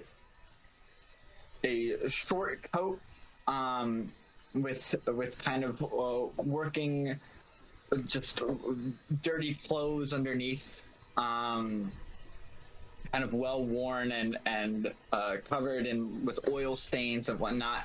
And she doesn't have any legs. She has only kind of amputated stubs where legs should be. And she has two crutches, which have currently fallen because she was walking and then something jumped out of a house in front of her, and so now she is on the ground. Your friend's house. Yes, my friend's house. All right. So, with that, go ahead and give a brief description to the woman next by. So how tall do you stand with your crutches? Do you still stand around normal drow height? Okay. Still normal drow height, 5'8" or so. All right. You know. Cool. Next to you is a halfling woman with marbled gray and white skin, with bright red kind of auburn hair, done in Viking-like braids. She has a hand axe. Her skin looks exceptionally pale and translucent in places, and she has these bright eyes that have gray irises that almost seem like they're constantly moving. She wears, other than that, pretty almost bandit like skins and hide like clothing. And she says, Interesting. Now, everyone go ahead and roll initiative. We will include, I'm just gonna do Aaron's turn on the same turn as yours, Indigo. So you will be included in initiative. So, with that, anyone above 20? Nope. Anyone 15 to 20? 16. 16 for Harold. All right, 10 to 15. 9? 9! Just start counting down. Just start counting down. I gotta step in. Jeez. Bad rolls, guys. Bad rolls. Indigo -6. Aerith. 6. 5. 5 for Indigo. And we'll have Aranway go on the same term as Aerith. So, who will go right after? So, right off the bat, Harold, what do you want to do? Aerith, look out! And you will see a very big hulking mass of a dragon, half dragon, run right towards you to intercede himself between you and the were creature that is before them. And he will take his giant sledgehammer and he will just try to posture up, and he'll be like, "Stand back! I'm warning you." And he's gonna be like, "You should probably get away. I don't know what this thing does." All right. With that, Ka. So he will take the dodge action. Dodge action? Officially. Okay. Ka, make a wisdom saving throw. Okay.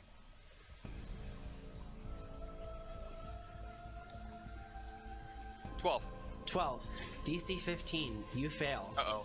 Cool. Get on it. Do I get to attack him? So, I need you to roll a D6. Oh. Actually, let's make it a house roll. Make it a house roll. Yay! D12. D12. 11. 11. Okay. Probably not good.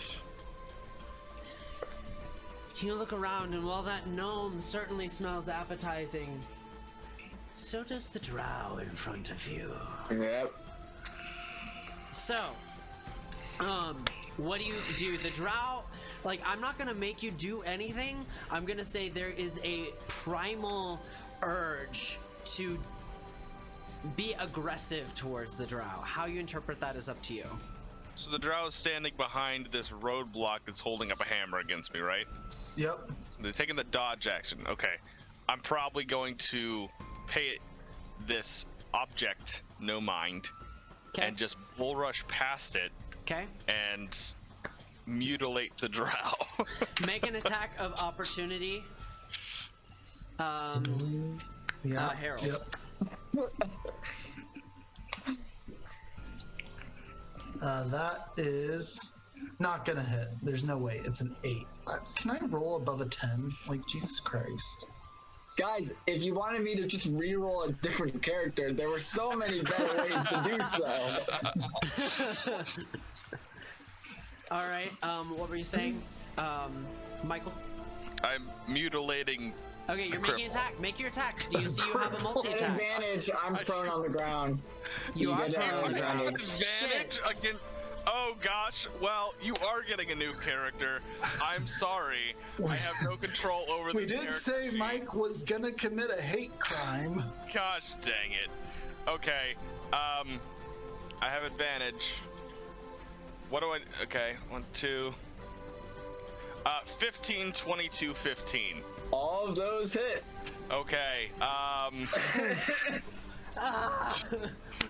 I I would say outright kill I would you. say if you kill Aerith, if you do kill Aerith, you drop them to 0 hit points. You retarget immediately to the Okay. nearest person around you, which would be Aranway. Okay. I don't think it's gonna be So that we'll do hard. one at a time. All right. All right, we'll do one at a time, and then we'll just use the rolls accordingly. Okay, first roll. 11 damage. I'm down. Okay. All right, retarget. All right. Retarget. The delectable damage. ginger echo halfling is looking delightful. 12 damage. What's the 20, attack? 22. 22. Yeah, that hits. How much damage? 20. Oh, wait, it's a 12. 12. It's a 17 because Iron No, Way doesn't get advantage. Right, 17. Iron Way doesn't get advantage. Just barely hits. Okay. All right, so you make And another so- claw strike, and as that's you missed. do, she just kind of looks at you and smiles. First or second hit? First hit, now second hit. Miss. If it's barely 17 to hit. So. Okay. At this point, Aerith, go ahead and give me a death save. Yep. You got it. Literally, the man shows up. That's a nat Death one. saving throw. Oh, that's 2 failures. Oh gosh! And Aranway pierces. I'm so through- sorry, Nick. She looks at Aerith and she looks at you, and all of you, even from beyond the veil, Aerith, she says, "I can help. But you must agree to join me."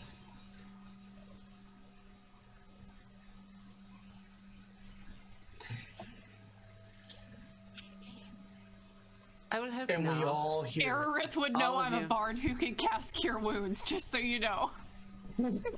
Aerith also can't respond because she's bleeding on the ground. She, So, and I should say this happens also in your head. Just to Indigo and Aaron Just to- technically too. Do I know Aaron Way at all?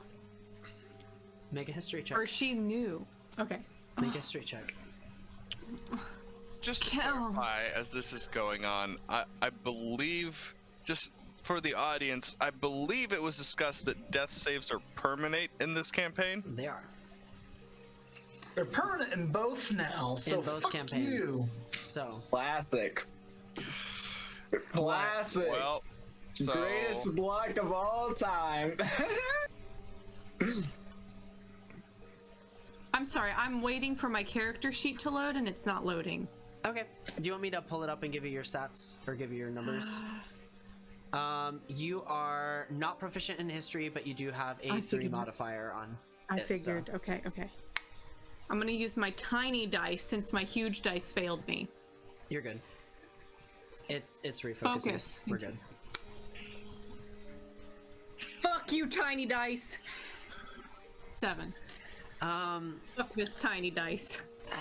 You don't think Tiny. she's new, but she's definitely not the average person here. Not an average person here. Aerith, you take your death saves. As she speaks into all of your brains, you all have a reaction. And including Ka, though she pierces through whatever this lycanthropy has taken over your mind, and you hear her voice say, "You are killing your friends. All of you. I can help. So long as one of you becomes my champion." Ka doesn't want us to kill his friends. Ka will say yes. The decision need not come now. And Where are they? I don't see them. you don't. It's okay. She raises her finger and she leans down over Aerith's body and she takes the forearm and she pulls out fangs. And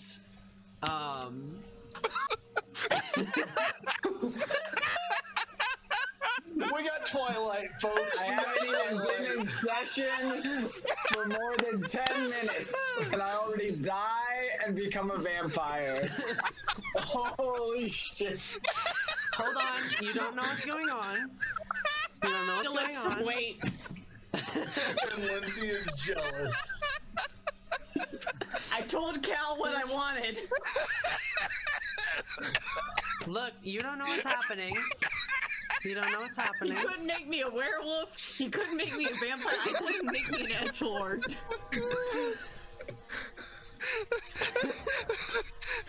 Hold on, my camera died. Anyways, so I wish I had heavier kettlebell. she does this in a moment, but she only sinks one fang in, and she very quickly releases it. Aerith, you regain 1 hit point, and you now have the lineage Dampier. Hey, So, so I am a vampire. sort of. Wonderful. It's like a half. As this all happens, she also takes a look at Ka, and Ka, I need you to make a wisdom saving throw at disadvantage.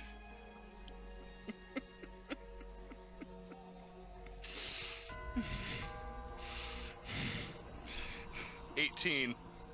Okay. As that's a disadvantage? Yeah. Okay.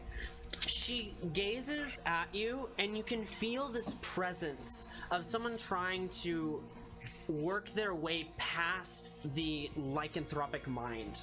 Like, lycanthrop mind? I think lycanthrop mind. And it's just not quite getting in. And she's going to use her last action to say, "There's just more than one way to occupy you." And she's going to make a great axe attack.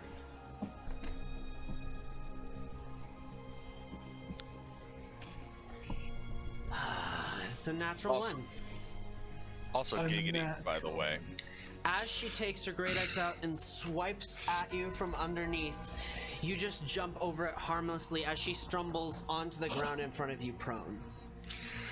Yes!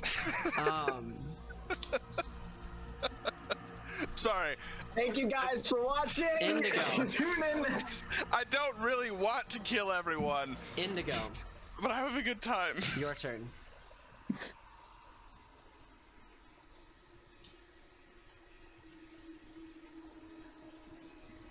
Should we go help them? Probably. I think it'd definitely be best. Do you hear? Is that growling? There's some big hairy beast outside. Thought it would be best if we stayed inside. Make a persuasion check. At disadvantage. All right.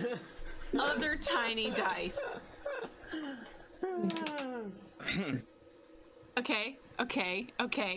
That's high. Let's see what the next one is. That's not bad. Ooh, shit. Let me see if I can reload my character sheet. Okay, it's coming up. You're good? 21? 21.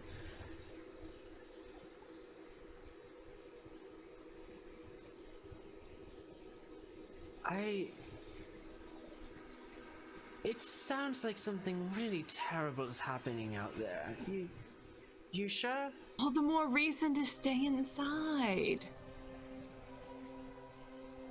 Okay. And he just kind of relaxes. It should However- probably get off you, though. Yeah, that'd be nice.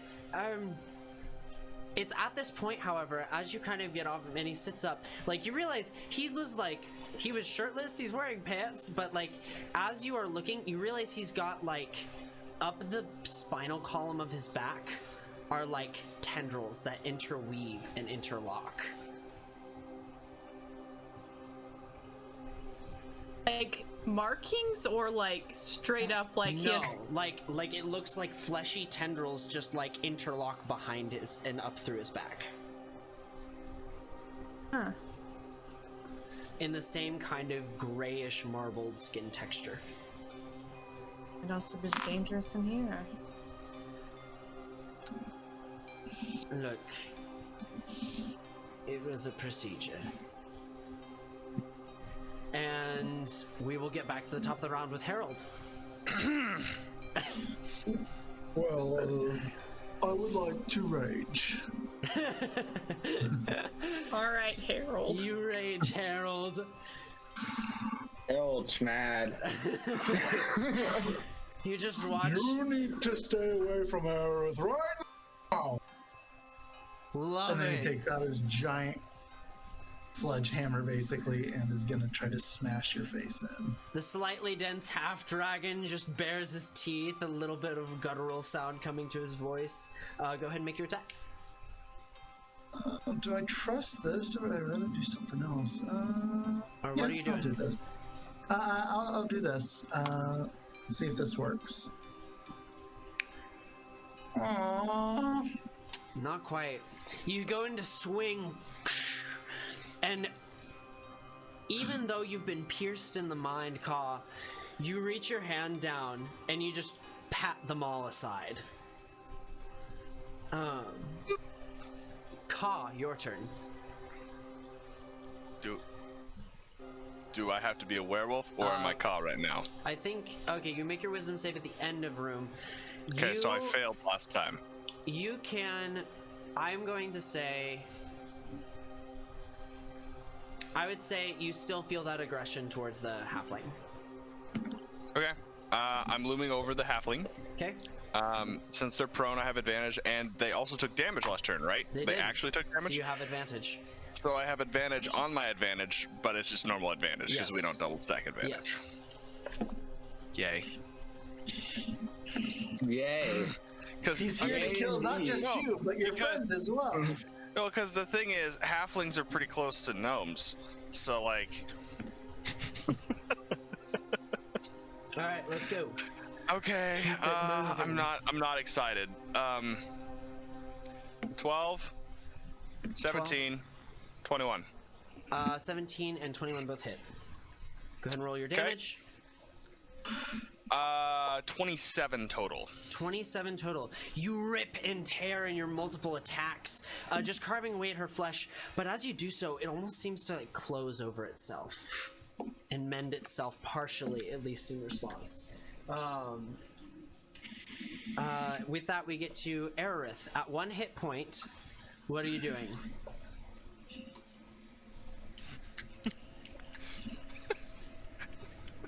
That's a great You're currently question. looking at a completely naked, other than his underwear, half dragon fighting a werewolf.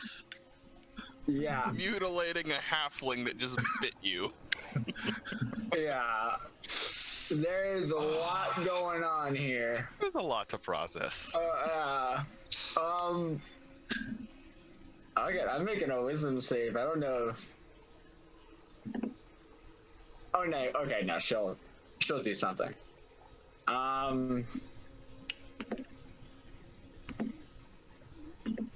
What's she gonna do? She's going to crawl. Nope. Can't do that. Then, If I crawl away, will Ka get an attack of opportunity on me? No. I don't think I'm focused on you. No. Oh, okay. Okay.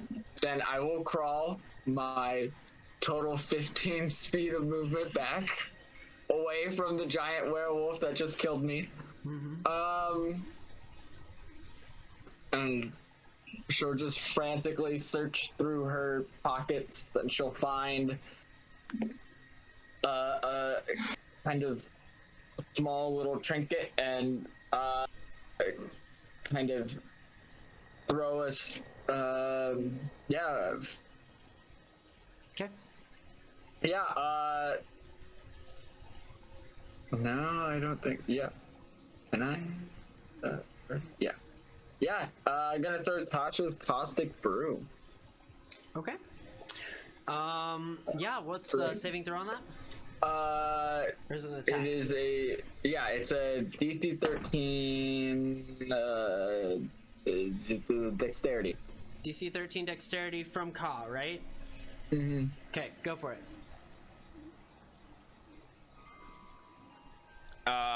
No advantage or anything, right? Nope, just regular. 6. 6, fail. Go ahead and deal your damage. Hey.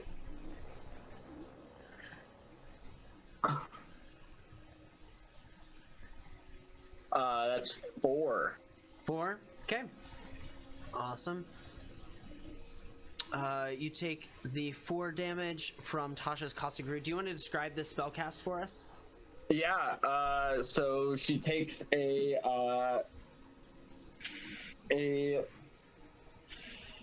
small little kind of piece of what appears to be like a cup from her tinker's tools, and she kind of just mutters a few incantations above it and then chucks the cup. Just chucks the cup? Awesome. And that's my turn. Yeah. All right, awesome. That's all I got. You shoot the cup out, and just like spiraling, colorful liquids just begin to fizzle and sputter about, causing a little bit of smoke and trail as it makes contact with the creature. You did your damage. Arnwe is going to look at Ka once more. I said, stop hurting your friends, friend. Make another wisdom saving throw at disadvantage.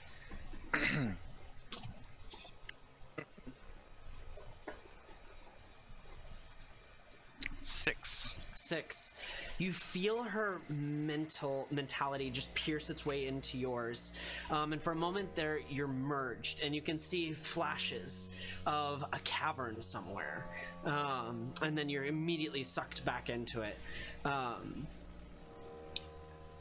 You guys watch as the previous were form begins to wane, and Ka, you return to your lizard folk self. As no one is in combat anymore. You still have acid on your body though, and you take 2d4 every turn for a minute until you wipe it off. It's not like I'm wearing clothes, so I can't just take the clothes off, so... No. Okay. I cast Shed Skin on myself, and just rip... No, I'm kidding. Okay. So, do your 2d4 damage. Okay. Let's do this again. So, now I have less health. So, this sucks. Yes, you do. That's 6. 6? Ow, a lot. Okay. Jeez. You guys watch as the acid begins to eat away at the scaly flesh on his body. Okay. Indigo, as you hear the noise outside quiet down a bit, you and Aaron are sitting there, and it seems that whatever was happening is not happening anymore.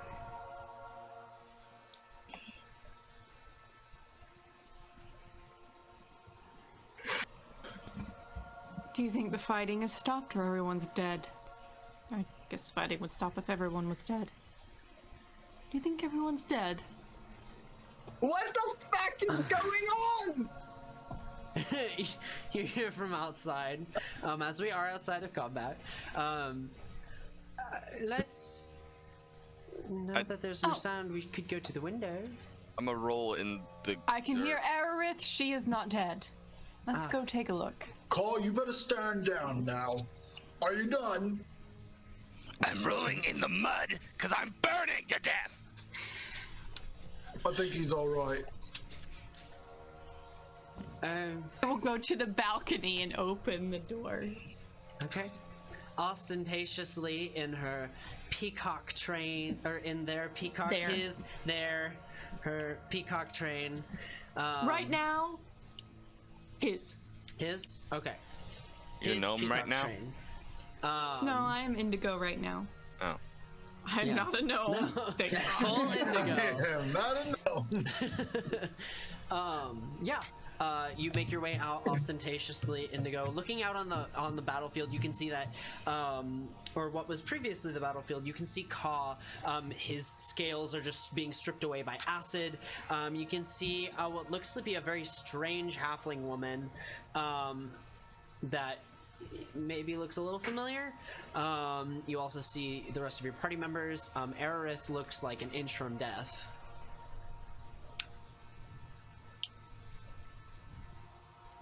Rith, darling, I'll be down in just a second.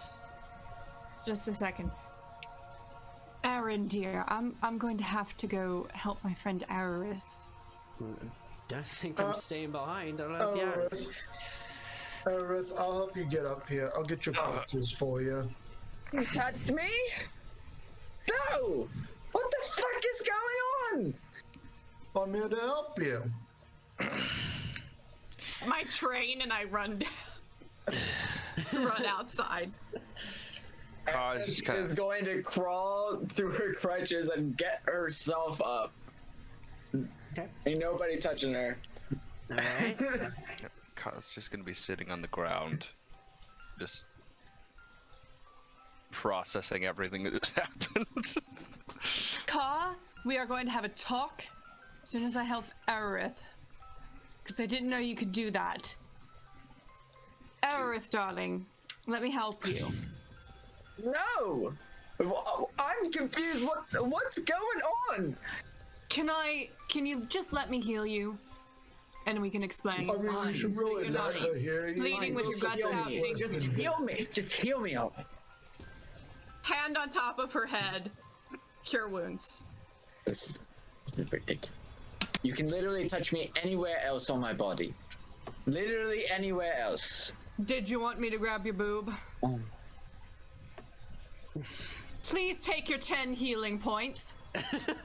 And stop bitching, Aerith. Oh my Now. gosh. Well, it is clear, as Aranway kind of speaks up a little, it is clear your friend has contracted some form of, well, lulicantropy.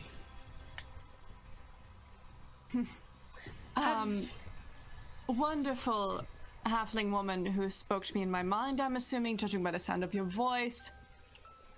Let me catch Aerith up, please. Is that amenable to you? What? You were the one asking. Yes. I mean, you were the one asking. You wanted to You know don't have what to. You don't have to happened. go into the sin of talking like I'm not here. I'm literally standing. Well, I'm kind of standing right here. I mean, you did want to know what happened, and she's trying to help you. Aerith, my darling drow, my night sky, my cloudy day, my... Just going to step on Indigo's boot with her crutch.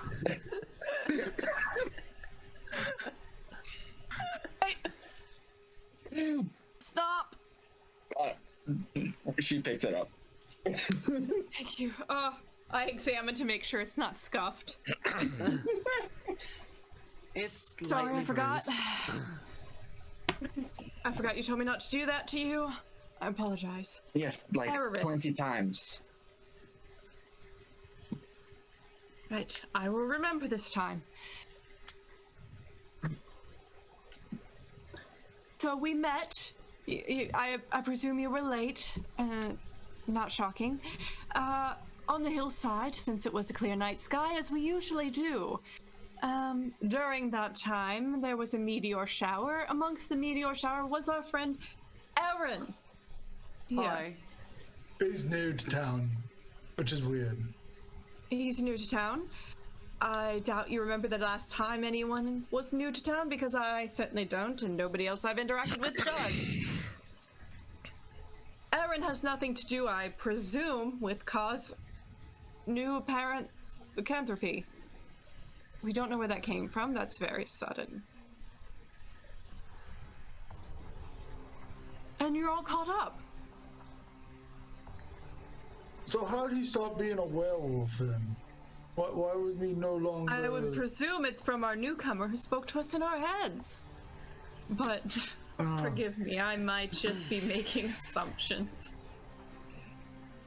Something very particular happens this evening. You described the meteor shower.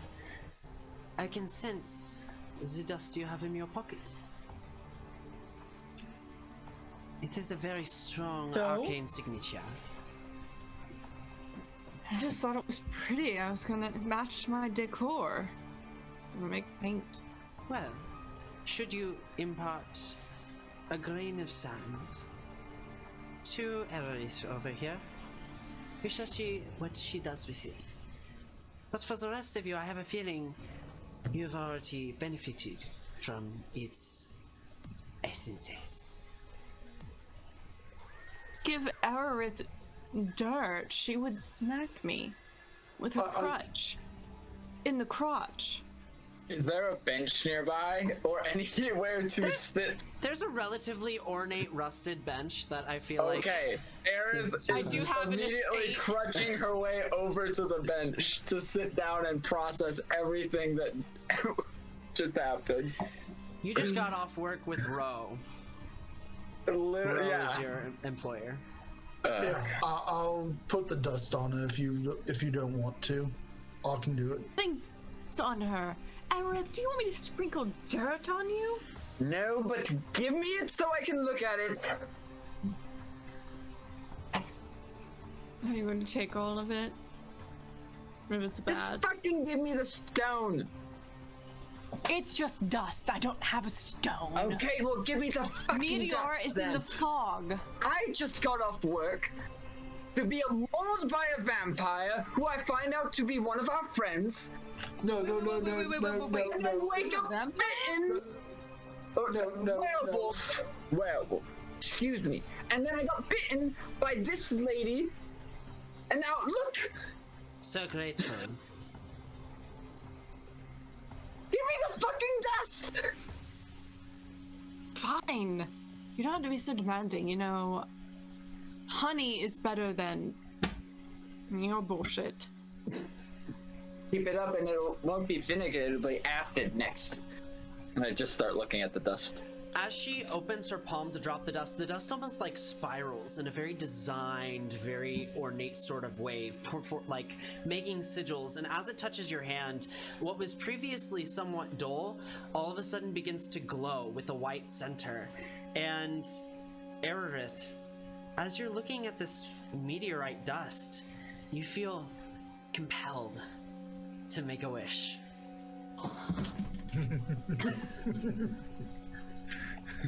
Jesus Christ! Welcome to us 3 hours ago. Yeah. Oh, this is fun. In all fairness, I spent my wish on wanting some better home cooking. One person only. To give you some context, they don't know each other's wishes. However, something has happened with those wishes. For your character, immediately what comes to mind, you were just infected with a very, very, very light form of vampirism. So, you can take that as you will, deal with it as you will, but that is something that has happened very immediately. Do I feel like, do I understand that I have been infected with this? Or like... Yes, because all of a sudden, even though Aranway is not forcing her will upon you, you do feel as though she could strongly persuade you to do just about anything. Maybe not control you per se, not dominate you by any means, but she could definitely, like, persuade you in that direction. I have a feeling domination's more like Indigo's thing. Judgments? I made the leather. Said I don't need it. Ka. Don't bring it up again.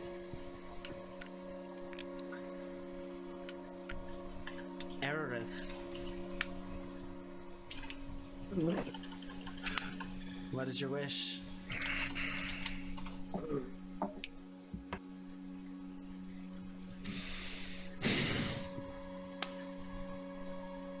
Be careful what you wish for, darling.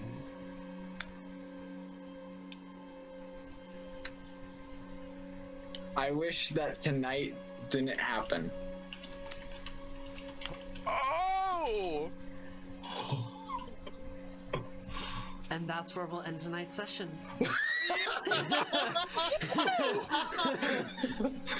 No, just kidding.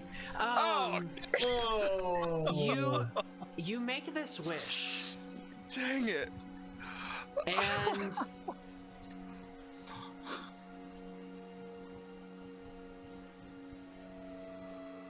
you will find yourself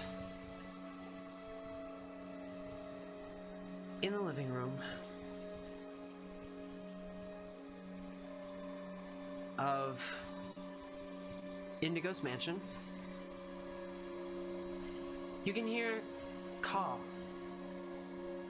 messing around with trinkets in the kitchen, likely making some dreadful chicken.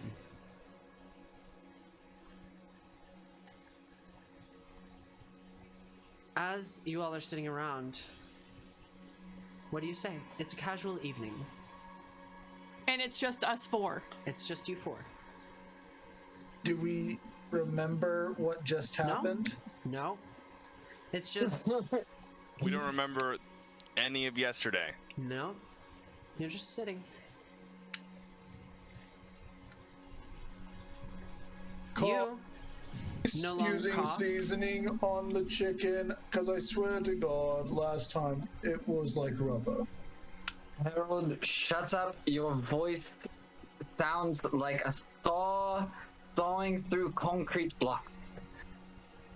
Hey, come to think of it, I did that today. Good for you, Harold. You're so strong. What does the sky look like? Are you looking outside, or are you asking someone else to I'll look look- outside? Because I'll I'm look out the preparing in the window. kitchen, so... Indigo, I look out the window. Indigo, as you look outside, it's most peculiar. The evening is coming forward. The two full moons, teal and gold, stand ever so shining. The sky is clear. The stars are sparkling.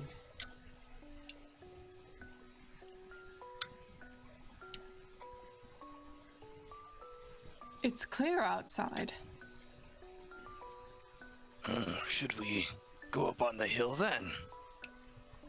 I mean, that's what we always do. If you How can close stop is it cooking. to? How close is it to the evening?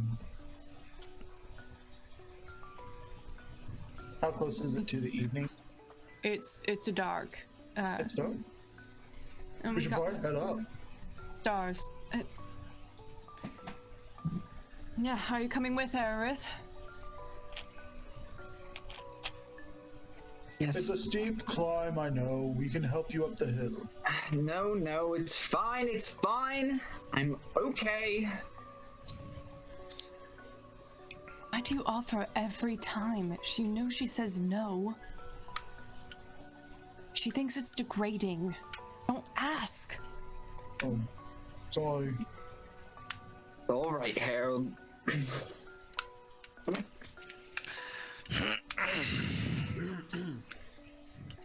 All right, let's go up on that hill. I think I have some dried snake jerky stashed up there. Great. Fantastic. We won't go hungry. I pick up my train on my coat. As you guys make your way in your various flavorful walks and perhaps prances, you walk your way through the town. Excuse me. What? You don't think Harold's prancing? Oh, right. Sorry. I thought that was directed at me, but clearly it was Harold. Harold's definitely skipping. Harold's definitely a skipper. Okay. Skips with his warhammer. As you guys reach out, go about, there seems to be a hustle in the town square. As you're around, there seems to be a black carriage in the middle of it, ornately made, large wheels, and as it comes to a stop, you can see on some sort of stone dais, I think is how you say it, on some sort of stone dais is this beautiful, just extravagantly clad, pale halfling woman with Viking-like red braids and a great axe on her back, which doesn't make much sense because she's a halfling, but we're going with it. And she's dressed in these very average furs and leathers, and she looks to everyone. Thank you so much for having me as your leader. I will always remember you, but it is time for me to move on. And as the carriage door opens, a very clean-cut butler comes stepping out, holds the door open, and from it comes a very gaunt human man who looks almost like pale sickly. He's got this kind of short brown hair that's starting to go a little ragged, and she says, "My friend, Calland has come to take me to a greater place." And the individual comes up and mutters a few arcane words, and you guys can see, obviously from his dress, he's clearly a wizard of sorts. He's in these blood red colored robes with gold embroidery along, and he says, "We need your help." And she says, "But of course." And he takes her hand, leads her onto the carriage, and picks up. The carriage tender walks in, and it begins to make its way on its own. No steeds, no horses. Out of town.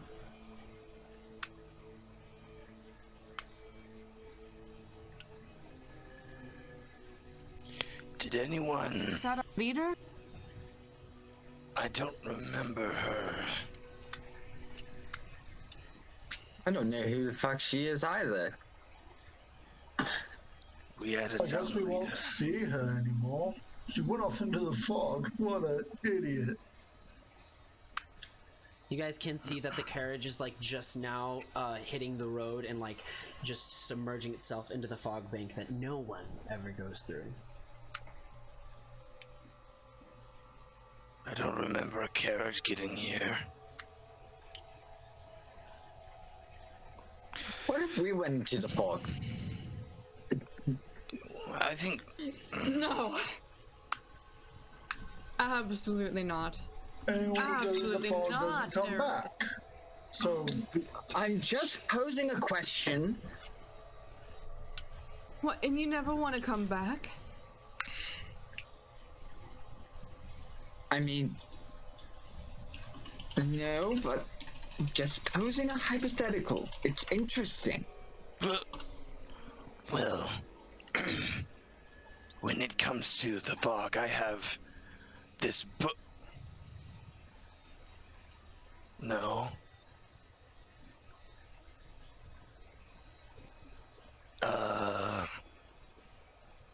Never mind.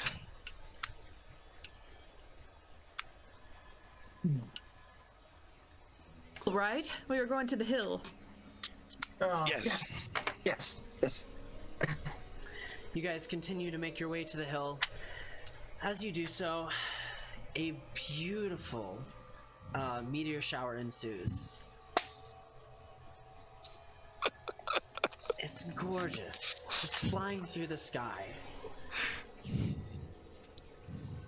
And then there's one large one that gets bigger and bigger We just groundhogged ourselves. We just groundhogged Wait, we're not getting another wish though, so. As ripples erupt through the sky in various colors, a meteor crashes into. Running. I was running. As you're running, Holding my train. holding your train. I was fine because I did a 20 perception check of where it was gonna land. Okay. Yes. And we'll go ahead and Nick, you can watch the beginning of the session if you want to know exactly what happens here. That's fine. But to fast forward, everything Blowgun. occurs. This weirdest sense of deja vu. And then as a figure erupts from the fog, from the cloud bank, you see someone with dark, like jet black hair, with like purple and green undertones. Their skin is this very, very fine, pale skin. They have pointed ears, and they have like almost like a metallic teal birthmark that just crawls along their face. You can see that there are parts of their features that look paler, like closer to death, but then parts of their features look way more lively. And they come in and say, hi, I'm looking for a friend. Wait, this is new, right? Yeah? Yeah, It's the new. friend is new. He is dressed in an entirely sheer black shirt, and wears like metallic plate shorts, if you will, to some degree. He has very, very light metal pauldrons, and is like Pauldrons. That's an old joke. yeah, it is. It's from a while ago. That's an old joke. Jeez. By the way, my name is Nayas Gekthra. It's a pleasure to make your acquaintance. Real quick, did the blow dart I'm thing Indigo. happen? Nice to meet you. Did the blow dart thing happen? You didn't say it, and it is a different individual. It did change. No. Oh, He did wait, say changed. blowgun. Oh, you No, did? no. Oh, okay. I You did say it just now? blowgun. Blowgun. Okay. Okay. He says, "My name is Nayas Gekthra. It's nice to meet." Same thing as last time. Just falls to the ground. Erin definitely is like setting up her her small little hand crossbow. Just no. I think this was the first time that I agree with him doing something like that. It stepped out of the hot fog, came from the sky. I don't trust it. I think he's fine, Ka. All right. Let me heal him, I'm tying him up. and then I'll heal him, and then you don't attack again. What is your plan? Are you going to bang him or something? Is that why? Why would you Going to assume ask she'd questions do that? instead of just killing Oh him. my god. Okay, we can do it with a rope tied around him. I said that's fine. Okay. She's so irritable today. I will bind his She's arms irritable behind his every back day. and his legs. Okay. And then bend his legs and then tie those legs Oh my gosh. to the tied legs. So Okay. then He I is will tie very, his very tied bound. legs.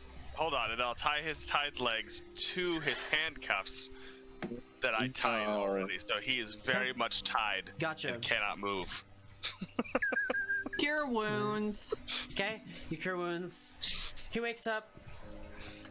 Oh my gosh. 11. Oh. Huh. This Hello. is nice. Don't panic. I'm Indigo. The friend who blow dart. Oh, right. And I pull the dart out of his neck. Okay. You probably want to use this again. And I hand it back to Ka. Thank you. Hello. This I'm is... Indigo, and you're in Nightshire. Fuck. That's not where I'm meant to be.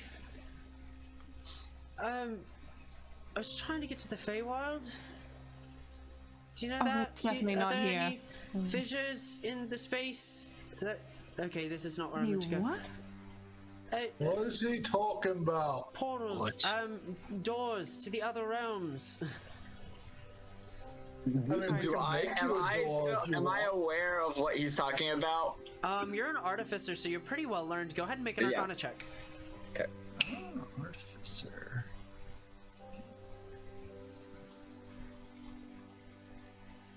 Oh, that's a 16.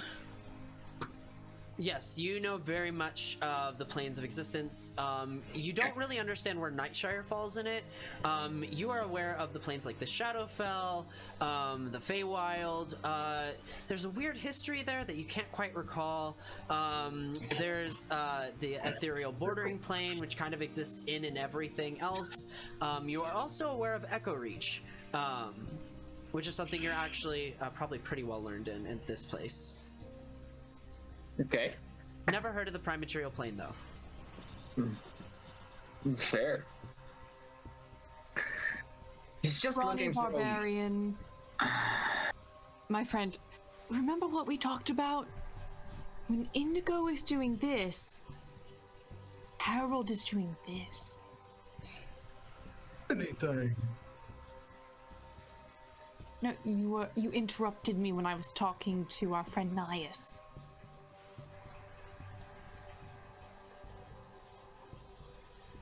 Nice.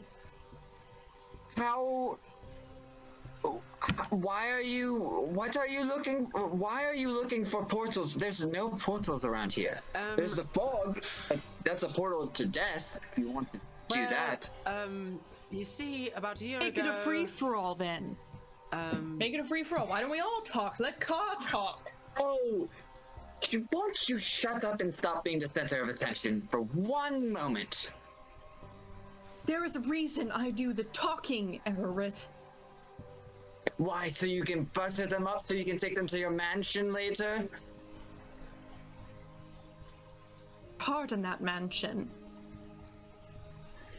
And you get the best night's sleep possible there, I bet your ass.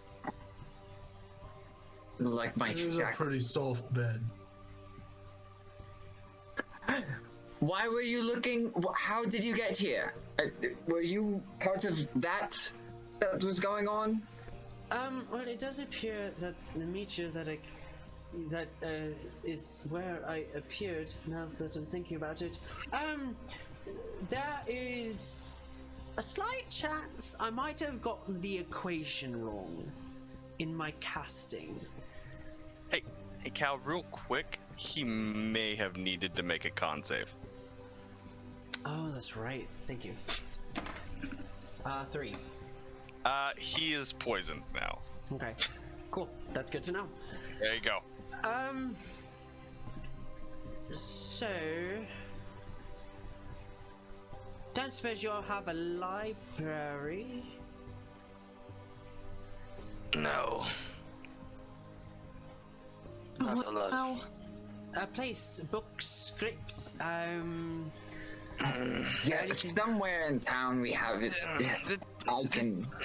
The church had books, but the priest died or left or something, but, Priest not there Oh. anymore. no. yeah, I don't know how many books we have left. As you guys are talking, another voice comes from the fog, and you can hear, Blow gun. what the, and just as they come into view, you see what looks to be a rather nicely dressed female tiefling who has a pink mohawk down the back. She is wearing one large golden earring. Says, "This isn't right." Blow gun. And you blow gun.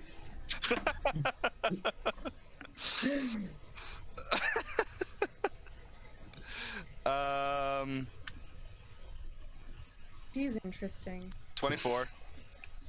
24 hits. Yep, hold on. Deadly with that thing. I know, it's great. 3 and 7 damage total, and then you make con save. As you shoot the blow dart, she kind of looks up and catches it. Drops it to the Dope side. monk shit. She's like, Dope monk shit. "Excuse you." Pull out my club. I'm walking towards her. She, That's not the. She points to you, make a wisdom saving You're throw. literally going to get hurt. Make a wisdom What do I- saving throw. Me? Yep. Okay. Stupid lizard man. 7. Stupid idiot. Why are you attacking your best friend? I drop the club, walk forward, still towards her, right in her face, and I hand her meat jerky. Thanks, friend. I needed some of this. Do you know her, Car? Is my best friend. You literally just saw her for the first time a minute ago. Who the fuck are No, you? that's not your. Who are you? And what'd you I do know to that's not your Carl? best friend because she accepted your jerky. What'd you do with Carl? He's not normally so Well- nice. I'm a big fan of branding. So you can call me Sel. So, S-E-L.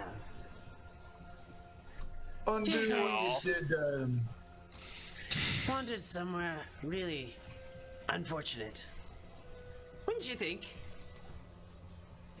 oh, it can be much more fortunate if you look at it the right way. I'm You can, by or if you don't like it, you can leave. Nias is still on the ground, like just watching the interaction. He's being very observant. Cal, is this a call? Call back? Why, yes.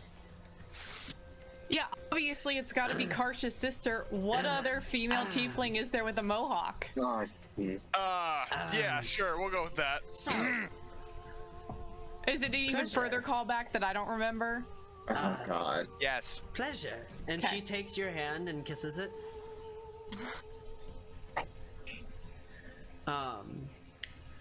She pulls out. I don't think she's all that bad, do you? What'd you do to our friend, though? You gotta undo that. He's not this nice. Well, it was an absolute pleasure meeting all of your acquaintances. But I seem to have stumbled into the wrong space, so I'm gonna head back the other way. But Do you need a place to stay? Oh, Surely you're you gonna must head be out of here. tired. No one leaves here. oh, that's why I use this. And she pulls out a talisman of sorts, shaped like a banana. From your view, at least. Why are you... A banana's not gonna get you out of here. She What's a tosses it up, banana? and it quickly like turns into like a more of a crescent moon as it spirals really, really quickly and glows a little bit, and it seems to like rotate. She says, "Ah, I'm supposed to go that direction, I think. You all are welcome to come. I do enjoy company." Fine. I think we should go. We should absolutely go. Takes us away from here. I have research in my house that I need to Research to would be finish. good. Sorry. I'm sorry, I just met you. Right. Is there a problem? I People don't just show up around here. They... Actually, no one ever shows up around here. he's Ever. stupid, but he's right. Well, Do you like girls or boys or neither? There we go I don't again with the believe in goddamn gender, but I flip. do have a fiance. Oh. For 1 second, Indigo, can you put whatever is in your pants to the side so we can actually have a conversation with this? Well, you would know what was in my pants if you ever took me up on it. Okay.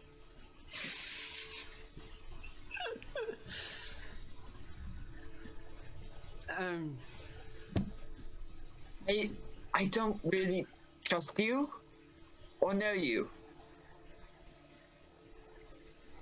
So I don't feel comfortable going somewhere outside of here with you. Well, I'm all for staying one day, in particular, especially if I can have some of your research. I'm tied up. I don't really have room to speak right now, actually. Who's this down Did here? Nias just say that? Yeah, Nias said that. Nias has an accent. Celsibiel is more grunty in their vocal tone. So, are you the fiance? What? Huh? I mean, I figured two people traveling together. No, mine went missing about a year ago. Don't suppose you all have interacted with anyone unusual here? It seems like some sort of trail led me here. He's a little taller than I am, brown hair, short, at least it was a year ago. Pale, muted skin, no? Do we remember anyone like this? Everyone can make a history check. Oh my gosh. 18. Actually, kind of good. Well, I rolled an 18, but I got -1 to intelligence. So 17. Okay. Indigo? 6. 6. Okay. And I believe 18. Okay. Ka. With your 18, the name rings a bell. Why does it ring a bell? Seems familiar. This person. And you, out of everyone in the party, remember very clearly in a moment that night. As everything rushes back into your brain, you can recall a year ago now. Aranias' arrival, the blowgun. No wonder this felt so familiar. I'll start Shit. looking around, slightly panicked. You remember all the wishes, and then when Aerith made her wish, instead of ending, Aranias vanished into some sort of abyssal hole. You see numerous things gathered from the night, the dust that was not consumed when Aerith made the wish is sucked into the hole. Numerous things just vanish. And then you remember Aranway. She didn't vanish. Why did she not vanish? And I think that's where we'll end session.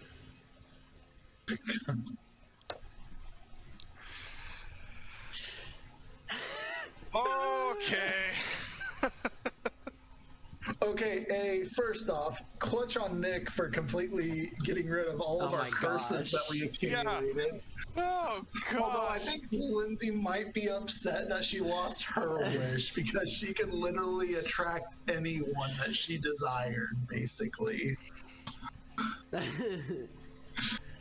I lost out. My wish was that I wished that Ka's food didn't taste like crap. Real quick, we are still recording, so Oh, let's right. give our people a good night. Thank you guys Good night. for watching. Good night, Thank you, everyone. guys. Thank you so much, and thank you First to our session sponsors, of Neverwere. the cup. The cup. Okay. When you're empty, fill it up. Anyways, good I need night. to fill up, Manny. Have a good night. Good night, guys. Good night.